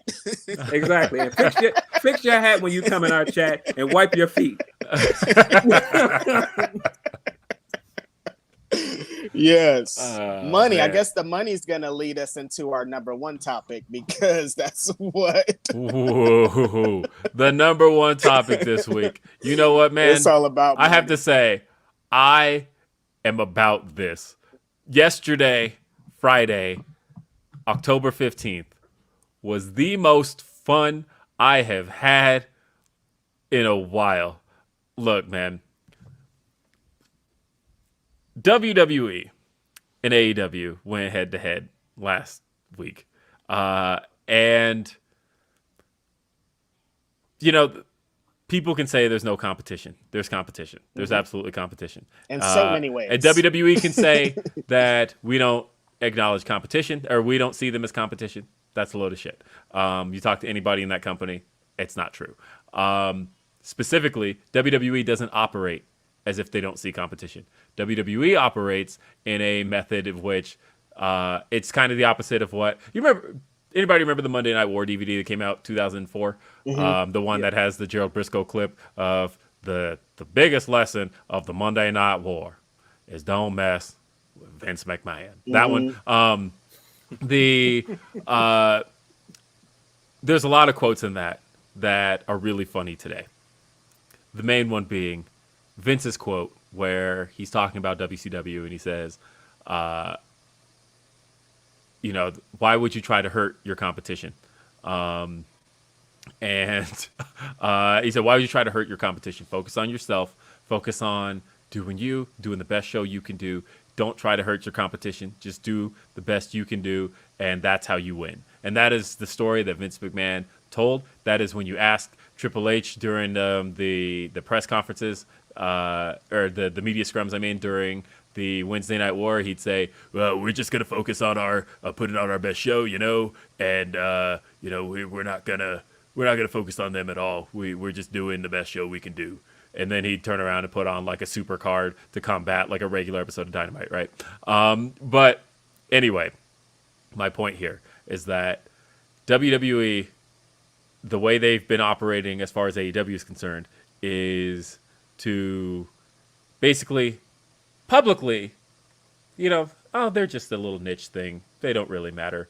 And then privately, on the other hand, do the shady shit to knock them down. Yep. Do the shady shit behind the scenes. It's like, hey, we don't actually care how they're doing, but also they stand a huge chance of being number one on Friday, and we can't allow that to happen, so we have to knock down half an hour of their show. Because here's the thing, on its own, that very well could have happened. If a normal SmackDown ran this past Friday, if a normal SmackDown had run, just with the regular card you put on any SmackDown, but it ran on FS1, which typically doesn't pull great numbers, just before a live episode of Rampage, which was always scheduled to be live. So they didn't change anything in that process. Just a live episode of Rampage with the card they had. I think at least demo-wise, which that's the only place you see rankings is in demo. So that's why that matters. Demo-wise, you would have looked at Showbuzz Daily on Monday morning, and I think you very well could have seen Rampage ranked somewhere above SmackDown, and that is not a visual that they want in any way, shape, or form. And that's what happened yesterday, and that's what created everything we saw yesterday. And you know what? I fucking love it. I love everything we saw yesterday. It was so goddamn great. All that shit was awesome. You know what? Like, okay, so we saw, and really quick to Tremaine, he said, to Will, 2003 Booker T is somewhere punching the air. Thank you. But yeah, so look, man, all of this, and love y'all openly talking about this. Much love. Thank you. I'm just glad we got the platform to do it. Honestly, that's how I felt all week. I'm like, man, I can't wait to talk about this. I know. So, Roman Reigns, talking made a whole bunch of talking, a lot of big talk. And you know what? He's talking his shit, and a lot of it's not exactly like valid shit, but sometimes when you're shit talking, it doesn't have to be. Because it's valid for him. That's an important thing to say. He's spitting the nonsense line of, well, you know, we're out here to appeal to everyone, whereas they're trying to appeal to a niche audience. And he threw out that line where he's like, you know, when the audience is the biggest character in the show, that doesn't make sense to me. And it's like, bitch, John Cena, like, that's his favorite line. John Cena's favorite line was every single time he touches the mic. Yeah, John Cena's like, you know, the most important character in WWE is the WWE universe. And he just said that when he came back too. Yeah, he came back and just said that. Like, you guys have been silenced for too long. You're the biggest character in the WWE universe. That is a go-to WWE line.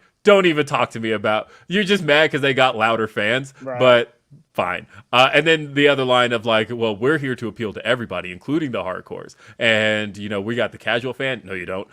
We've got the hardcore fan. Yeah, you do. Barely. Like you mostly just said, that's all that kind of exists right now. Yeah. And you know, there's an old saying in marketing, which it's if you try to appeal to everyone, you'll actually appeal to no one. Yep. The idea that if you don't specify who your audience directly is, then you'll lose sight of what you're after. Right. And so, like, if you are trying to appeal to everyone, you may miss out on everybody.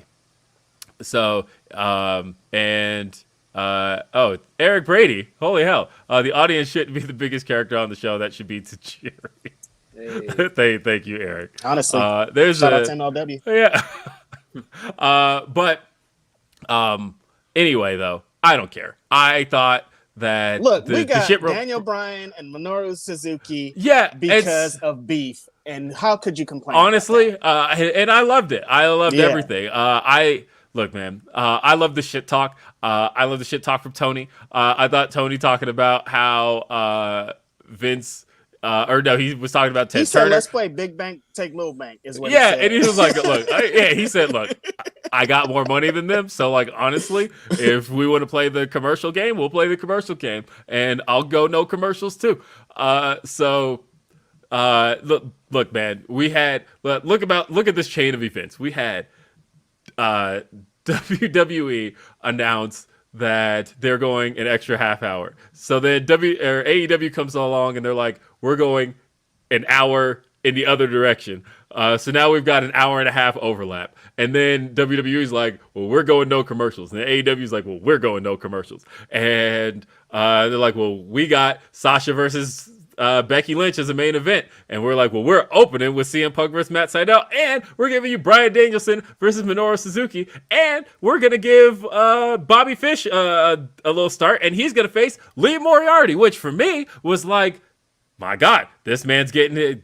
He's getting his shine. And the story that broke yesterday, and I feel like something changed because I was listening to Busted Open. Tony Khan was talking about Lee Moriarty, and when he mentioned Lee Moriarty initially, he mentioned he was on a developmental deal. That was what he said on the show. He said, we signed Lee Moriarty recently. We signed him to a developmental deal, and we see great things in his future. And then we get the All Elite graphic later in the day. So I feel like he's developed. I feel like between Busted Open and that match, something changed with Lee Moriarty, and he's now All Elite. So that is awesome to me. Congrats to Lee Moriarty. Congrats to Lee Moriarty. Talent, one of the best wrestlers in the world. He's so incredible. I love Lee Moriarty, and I'm so excited for him. And he is just you could just see in his face just how excited he is just to be here. And I love seeing that from pro wrestlers. And that is just such a great thing. But ultimately, again, we just saw everybody up and everything to the point of where I thought, man, I want a Friday Night War, goddammit. Even if it's just like a half-hour overlap or an hour overlap, whatever. I want a Friday Night War, man. Let's go, okay? Because, look, I heard from a lot of people. And I made sure to not say this because I had a feeling this was going to happen. I heard from a lot of people throughout the Wednesday Night War. Man, they just need to end this war, and every show is going to do much better. And that was only true for Dynamite, by the way. Because NXT is doing exactly the same as it was during the during the Wednesday Night War. And the only difference is it ain't as fun fighting with people no more. Man, this because like people talk about it's tribalism, it's toxic, blah, blah, blah, blah, blah. Man, everywhere you look, that shit exists. I don't care if it's you see a post from Xbox and look at the comments, it's all people talking about PlayStation better. You see Samsung post something about their latest phone, you get all the comments talking about, hey, it's all iPhone gang over here. There is no place where there's two major players where nowhere. Yeah. So Marvel like versus DC, same thing. Yeah, DC if and Marvel. If a rapper says something, somebody's in there like, but this rapper's better. Like, there's zero things that aren't counted. Is out there. Agree on Darius Lockhart, by the way. Thank you. I love me. Sign D-Lock. Yeah. Please sign him. He needs to be signed. Sign D-Lock. Hey, if you missed that feeling on Wednesday, Toxic is bike on Friday. It's bike. But yeah, I just feel like it exists everywhere you look. Mac, PC, it don't matter, man. If there's two major players, and that represents the strength of an industry, where if an industry only has one major player, all you're going to get is people complaining about that one major player. But when you have two major players in any industry, everybody's eating. And I feel like last night everybody ate on Friday night, especially the fans. Boy, I was full after all that. like honestly, when you look at, because that's probably the issue with Monday nights, right? Yeah. That because you know what's funny? It's not like WWE doesn't know that their shows are bad. It's like when they want to put on a good show, they very much can and do. They know what a good show looks like. They know what people want to see. That's why when people are praising takeovers, I'm like, they know how to do a good takeover. Like, I'm never surprised when they do a great takeover. They can do that. They know how to do it. And so and I've seen the take of well, you have to have some bad shows so people appreciate the good shows. No, you don't. Nope. Who says that? To steal a take from Maxwell Baumbach, that's like saying, a team shouldn't score too many touchdowns because, you don't want to look too good. What? You don't want to look too good. Nah, man, keep scoring touchdowns. People will never get sick of touchdowns. Never. I promise you, you keep scoring, people just like it. That's like those people that are like, how is AEW going to keep maintaining all these pops? It's just pops. It's just pops. Well, don't complain about it. I'm never going to be sick of pops. Keep trying. I could never be sick of a pop. Those threes still hit the same when the Splash Bros hit them. They still pop for all of the threes, man. Exactly. Yes. That doesn't mean, hey, stop shooting threes. No way. Shoot more, Steph. Shoot from farther, bro. And honestly, like I said, last night was fun. And we're really quick shout out to Jester Designs. Thank you for the super chat. Just like to say, as a black wrestling fan, I appreciate you guys. Tired of having to fill NXT with black you're gonna still have to keep booking them yourself, on the WWE. Man. The bookers don't mess with us. Yeah, but I will say that last night I had fun. So of course there was SmackDown. I mentioned started with we had the new intro. And I couldn't help but notice that this intro, because it drives me nuts. I hate cold starts to wrestling shows. Everybody hates cold starts to wrestling shows. I've never seen anybody who's like, how I prefer my wrestling show to start, just by saying, welcome to Monday Night Raw, and then just somebody has an entrance. Like, no, nobody likes that. The best way to start a show, you kick off with the theme song, the pyro, and you start shouting the welcome to this show. We're here. We're live, blah, blah, blah. Crowds love it. TV audiences love it. There's never a better way to intro a show. So I feel like it always annoys me that I believe this was the first time since they've been back on the road that WWE did the full entrance for SmackDown, and they still haven't done it for Raw, or the full intro.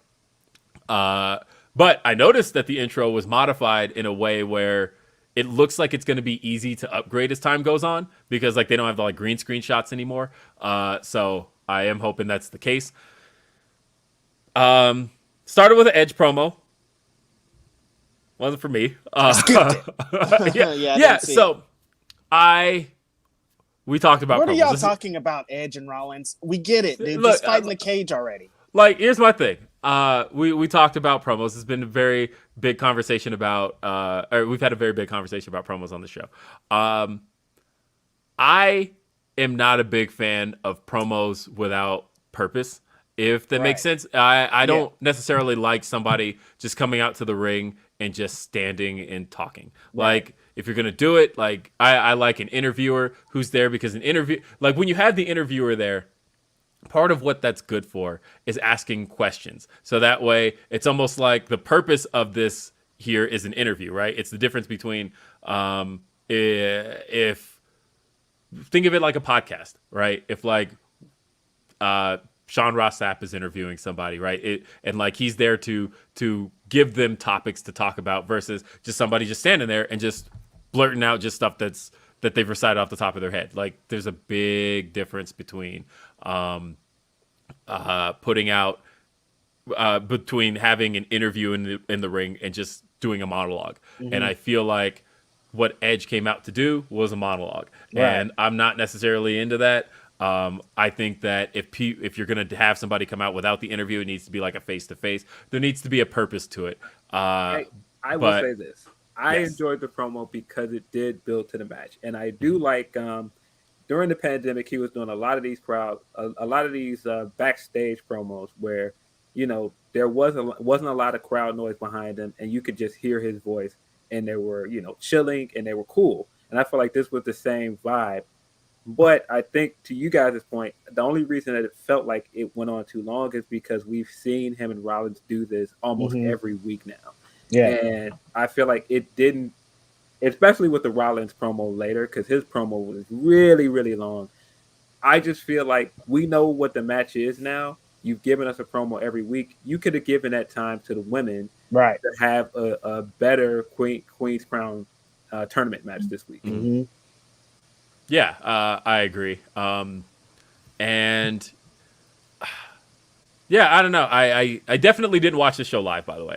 And I know a lot of people did. I saw people posting their pictures. Cam posted his picture. I saw Denise posted their picture, or her picture of having the two screens up. Kate posted hers as well. A lot of people, or no, Kate. I don't think Kate posted one. But either way, a lot of people had posted their pictures of their setups, watching two at the same time. That is not for me, because I feel like if I want to watch a match, I want my attention on that match. If I'm watching a promo, I want my attention on that promo. And I have DVR for a reason. Like, back in the Monday Night Wars, I didn't watch two shows at the same time. I did not have two TVs. Yeah, I couldn't. Yeah, I couldn't. What I had was a remote, and it was basically who kept my attention the best. That was who got my attention. There was no way in hell I'm going to try and give two things my attention. But I also recognize that a lot of people have to like record post shows and record post podcasts. I'm glad I'm not one of them. So I'm glad I can give both of these things my undivided attention, because like I was able to watch. I watched the pre-show of Rampage and Tremaine having Mean Gene got certain 80s wrestlers over. I'm telling you, man, the interviewer is there to provide context, to give a wrestler a reason to talk about that thing. And it's a good way to start feuds. The interviewer is an unsung hero in pro AEW wrestling. gets it. Yeah. And honestly, like Kayla Braxton though, when she's put to use, like she absolutely does it really well. She's probably the best in WWE to do it. Right. They don't ever do any in-ring stuff with her. Yeah, they don't do a lot of in-ring stuff, but like backstage, you know, it is great to just have an interviewer to pose the questions. You know, as long as the question isn't just, "Hey, Jeff Hardy, what's up?" Yeah. Jeff Hardy's like, "Well, I'm out here to challenge I don't know who he's feuding with right now. Austin Theory, right? But anyway, so on. So SmackDown also had that had Usos and Street Profits. It was good. I'm glad we're putting this to rest because we've seen it like 6 times this year on TV. But it was good. And I have nothing negative to say about either team. I like the Usos. I like the Street Profits. Street Profits lost, and now they're getting a Raw Tag Team title match because that makes all the sense in the world. Hey, I mean, that match was at least very good. The Finn Sammy match was also very good. Very good tournament match. Mm-hmm. Yeah, I mean, I feel like when the matches were clicking, I feel like that was the best thing about SmackDown. Definitely. Some of the stuff in between the matches was very skippable for me, but like the matches themselves were great. We were also asked earlier what we thought about the Naomi Sonya swerve, which, of course, this was spoiled by. If you're a Fightful Select subscriber, you knew this was coming. So FightfulSelect.com. I think everybody was kind of expecting a swerve at the moment anyway. So, and I thought it was a good swerve. I think the way that they are slowly ramping this up into, I'm assuming, a pay-per-view match is good. Right. And we don't get to see Naomi in defined rivalries. We don't get to see her in like meaningful storylines. So I'm glad they're giving her this.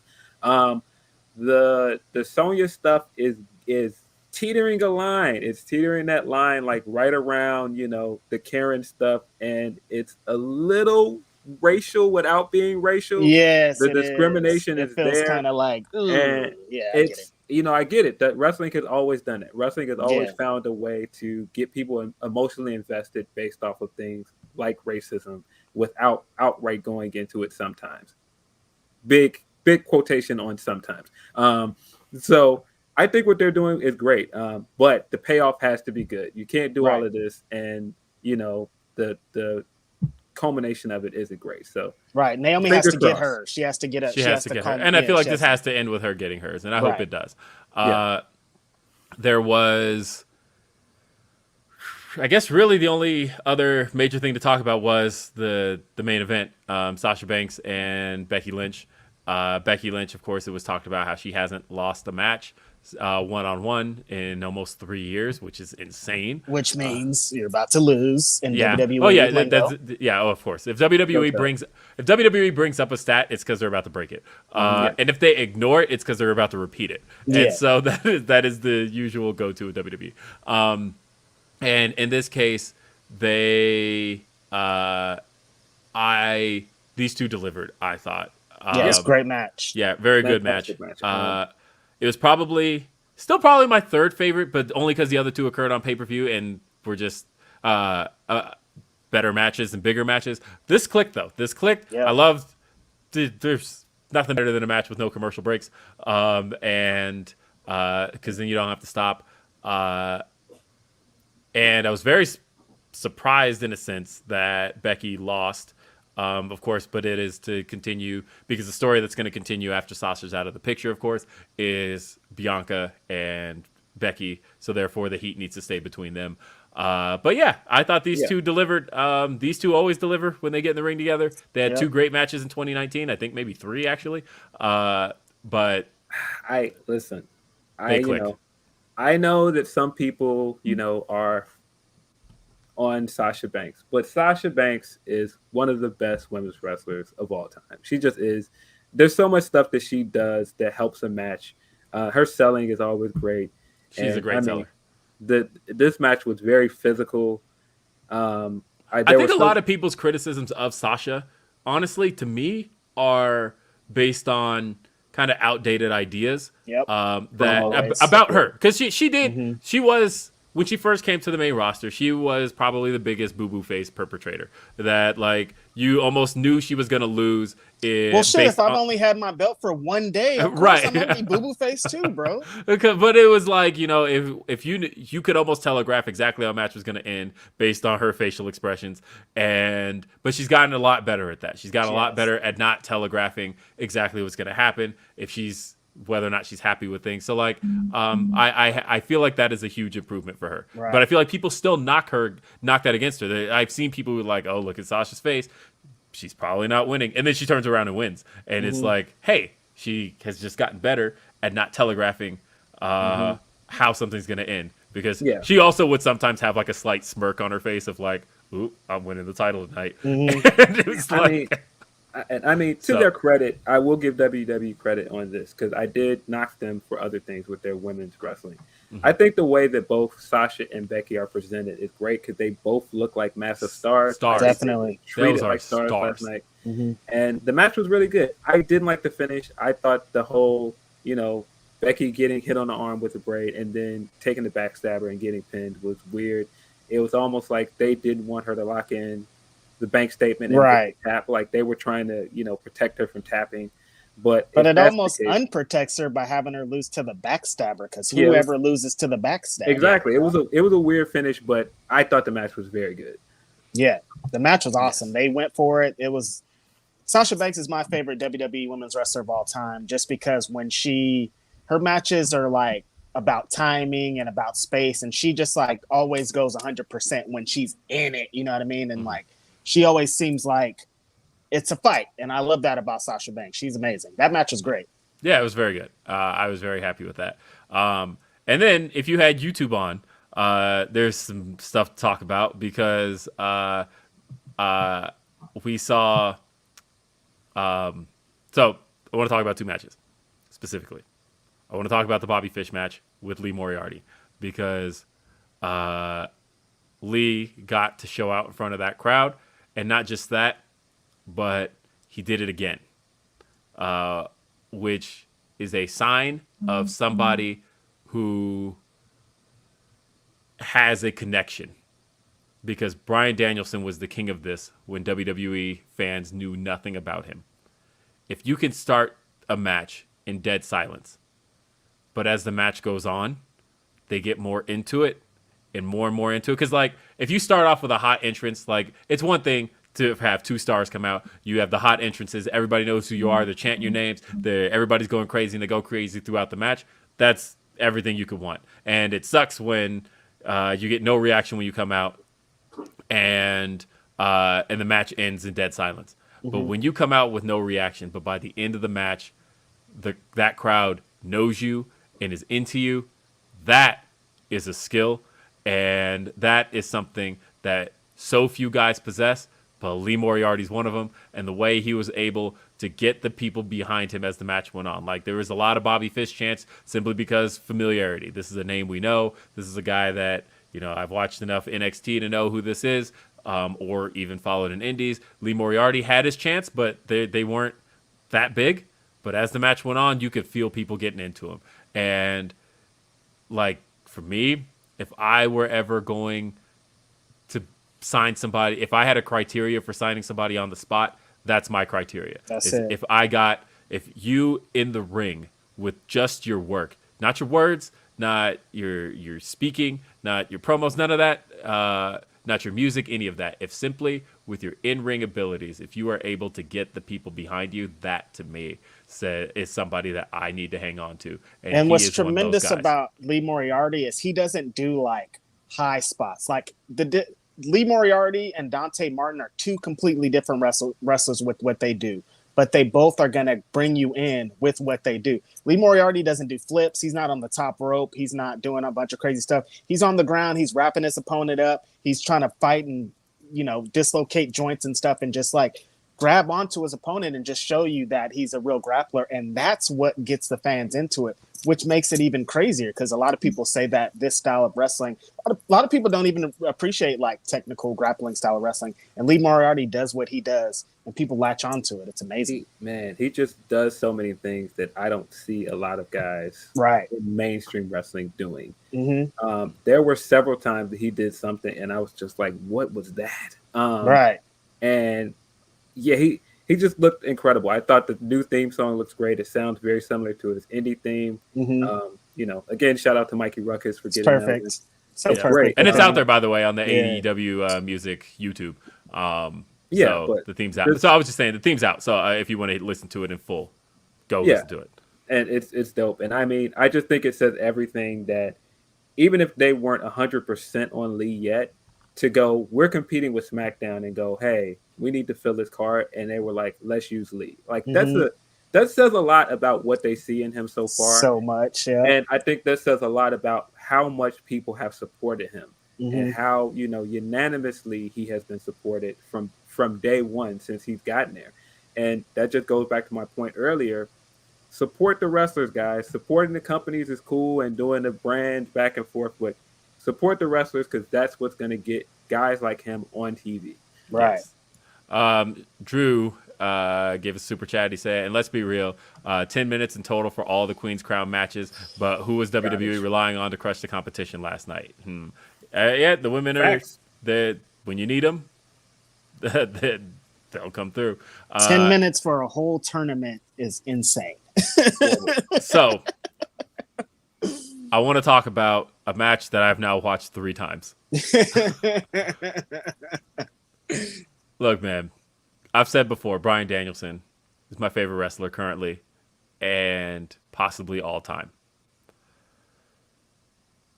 When you told me he was going to be facing Suzuki, I was like, that's cool. That'll be fun. Man, that match was so good. It had everything you could want in a pro wrestling match. You want to have fun with pro wrestling? This match had it. You want to laugh at pro wrestling because again, Bryan Danielson knows how to incorporate comedy where he needs to. This match had it. You want action? This match had it. You want violence? This match had it. Intensity, everything you could want in a pro wrestling match. It was here. Bryan Danielson versus Minoru Suzuki was pro wrestling, and it was so good. Through. Oh my God. This is a Bryan Danielson masterclass of just like, this is pro wrestling. 2 guys fighting. Yeah, 2 guys fighting. 2 guys that you want to believe they're fighting. Right. I know some people aren't a big fan of Bryan Danielson using our knowledge of his concussion history as a point in his matches.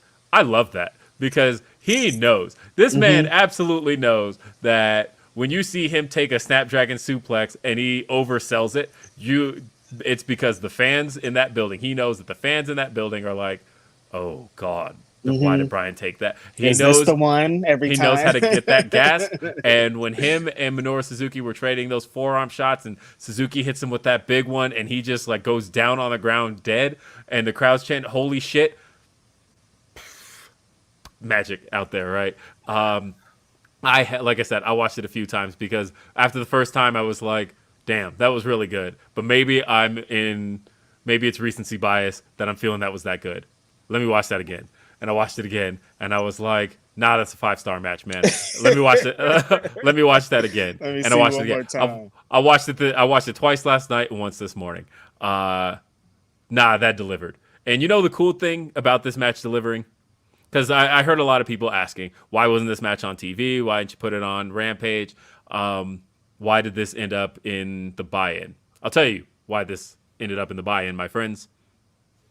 Because the one thing that AEW has been good at is sticking to their plans, regardless of what ends up in their way. Like NXT put on a big card. AEW didn't necessarily shift their card and be like, okay, let's just throw a bunch of matches at this. And like they had a plan for what was supposed to happen on Rampage this week. They had the 3 matches lined up. They were advertised for over a week. These are the matches that we had for Rampage.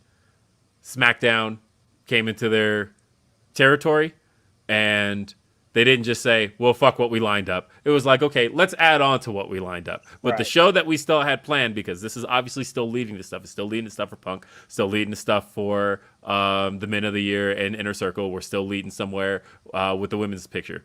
So therefore, that stuff can't change. That stuff has to stay the same. But we'll add some stuff onto this. And it ain't even stuff that matters. Like the thing is, Bryan Danielson versus Minoru Suzuki has no effect on anything. This is another win for Bryan. That's a good match.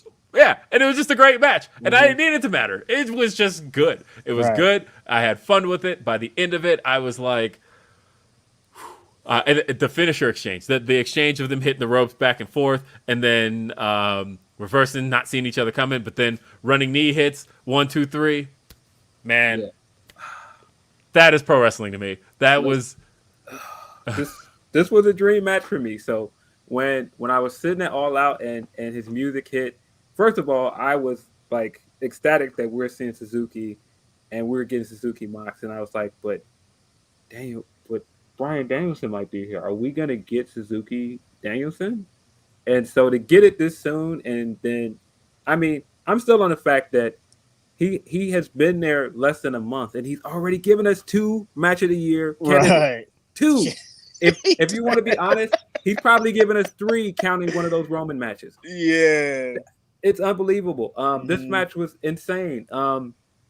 Like you said, the way he sold the forearm and then laid down, and this is just why the guy's a master. That he played that up later and just like jumped up out of the out of the forearm strike, and that's why it's so fun to root for the guy. He knows how to make himself look. I smiled so hard when he turned to the crowd and went, "Come on, Miami!" Right. I was smiles. I was like, he's my dude. He's legitimately one of the greatest wrestlers of all time. Just because he just gets it. He understands everything about how to sell, how to tell a story, how to listen to what the crowd is giving you, and how to give them the reward and give them the payoff. He just gets it, and can't say enough about what Suzuki brings to wrestling. He's just a legend, and just seeing those guys in the ring together last night was just special. I mean, the stare downs they were doing. It was just magical. Bryan Danielson is definitely one of the greatest. I think he's the greatest wrestler of our generation here. Like what's been going on the last 10 to 15 years. The things that he does, the things that he can do in a match are unmatched. I mean, if you just look at what he did in ROH, what he, against all odds, did in WWE, and what he still continues to do after he had to retire. He went through a bunch of stuff. He thought he wasn't going to wrestle again. He comes to a different company and has 2 of the best matches in history, just like out the gate. Honestly, I am just loving Bryan so much in this role because he's so different. He comes off legitimately tough. Mm-hmm. No one's talking about his size. No one said he's short. No one's talking about his size. No one's like, man, he's a great underdog. None of that. This ain't no underdog shit. This is a guy who just comes in and he is tough as hell. And no matter what you do to him, he will take it and dish it harder. And I love it. I saw a stat that they only took like 3 bumps throughout the whole match, and like they were just. It's like, how do you? Honestly, I could have watched these 2 trade. If the match was genuinely just them trading blows for 20 minutes, this would have been the dopest match. That's what I said on Twitter too. This is the first time that I've liked the forearm exchange, and at minimum 5 years. New Japan, I honestly think overdoes their strike exchange. Like every single big match doesn't have to have it, but in this case, I think it worked perfectly, and I was like all the way into it.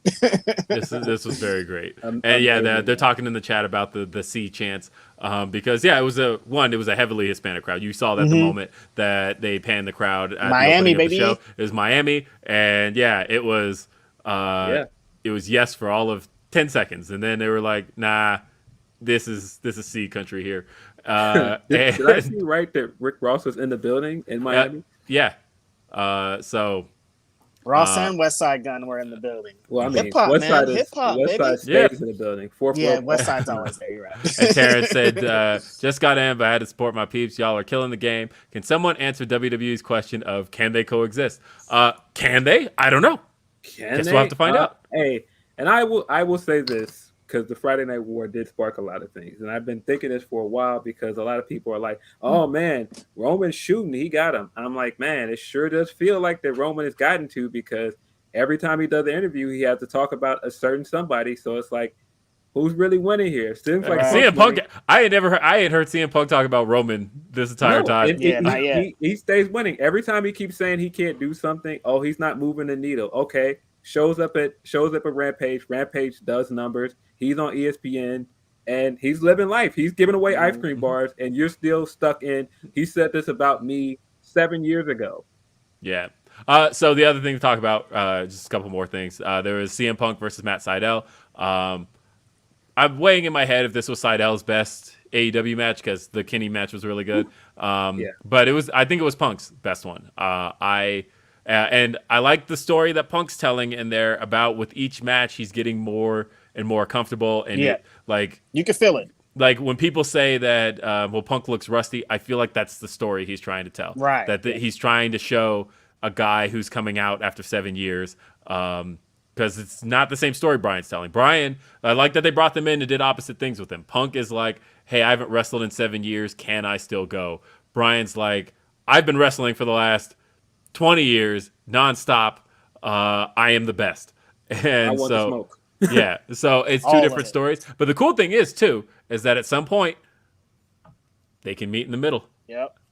And then that's where that happens. From what Punk is saying in all these interviews, it seems like he wants to team up with Brian. Yeah. Like every time he talks about Brian, he's like, well, if me and Brian wrestle the Lucha, he's just like so excited to be a tag team with them. And I mean, they're gonna stay apart as long as possible because he's always said that. He's always said we should stay away from each other until you need the match. Right. And then the main event was the Inner Circle versus the Men of the Year with Junior Dos Santos. Only thing I want to say about that is Junior Dos Santos surprised me in that the first bump he took off of that kick from Jericho didn't look that great. But after that, I thought the exchange with Hager actually looked good. Yeah. And I was surprised. He looked better than I expected him to in there. I think that MMA fighters and their punches are the worst. And they got to stop. Well, and part of it is because like they're legitimately used to punching people for real. So it makes sense. I continue to like the Mark Henry interview segment before the main event. Great. I just think it's really cool. Yeah. I think the way that Dan Lambert interjected during that was great. And I'm not a big fan of the Lambert stuff, but I thought just that quick zinger of, inner circle jerks was great. Yeah. I wasn't big on a lot of stuff in this match, but boy, did Sammy look great. Sammy looked high. He looked amazing. Fantastic hot tag.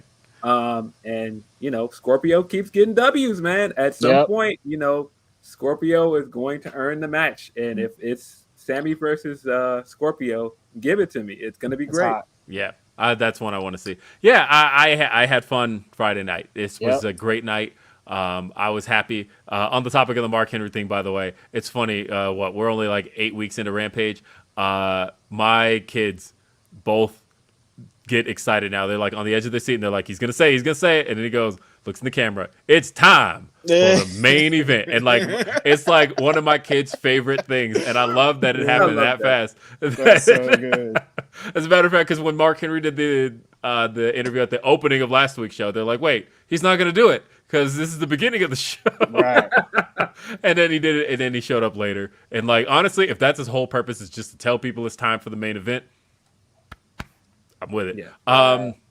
Well, real quick, I also watched a Paradigm Pro Wrestling show yesterday. There was so much wrestling going on. Main evented by Shug D and Myron Reed. Tremendous. Shane Taylor and Calvin Tankman also had an incredible match. Paradigm Pro Wrestling is doing some crazy things. Shout out Paradigm. As far as like black wrestling, they are like ahead of the game. They book so many black wrestlers. Last champion was black. The current champion's black. It's a black promotion. They do hip hop. They do UWFI. They do everything. It's a great promotion. Please check them out. Yes, please check them out. And hey, we got another super chat. Just letting you know you have a fan in Romania. Thank you. That's what's up. Yeah. I appreciate that. Me, for sure. We appreciate you. Yeah, appreciate it. And then we got one question thrown at us. It was based off of something that Reg brought up last week in regards to NXT, looking like in living color. Bell wants to know, what is our favorite in living color sketch? Tough. That's a good question. Luckily, I read this beforehand, and I got to give this some thought. This guy. You all right. lucky. So, all right. It's from season 5.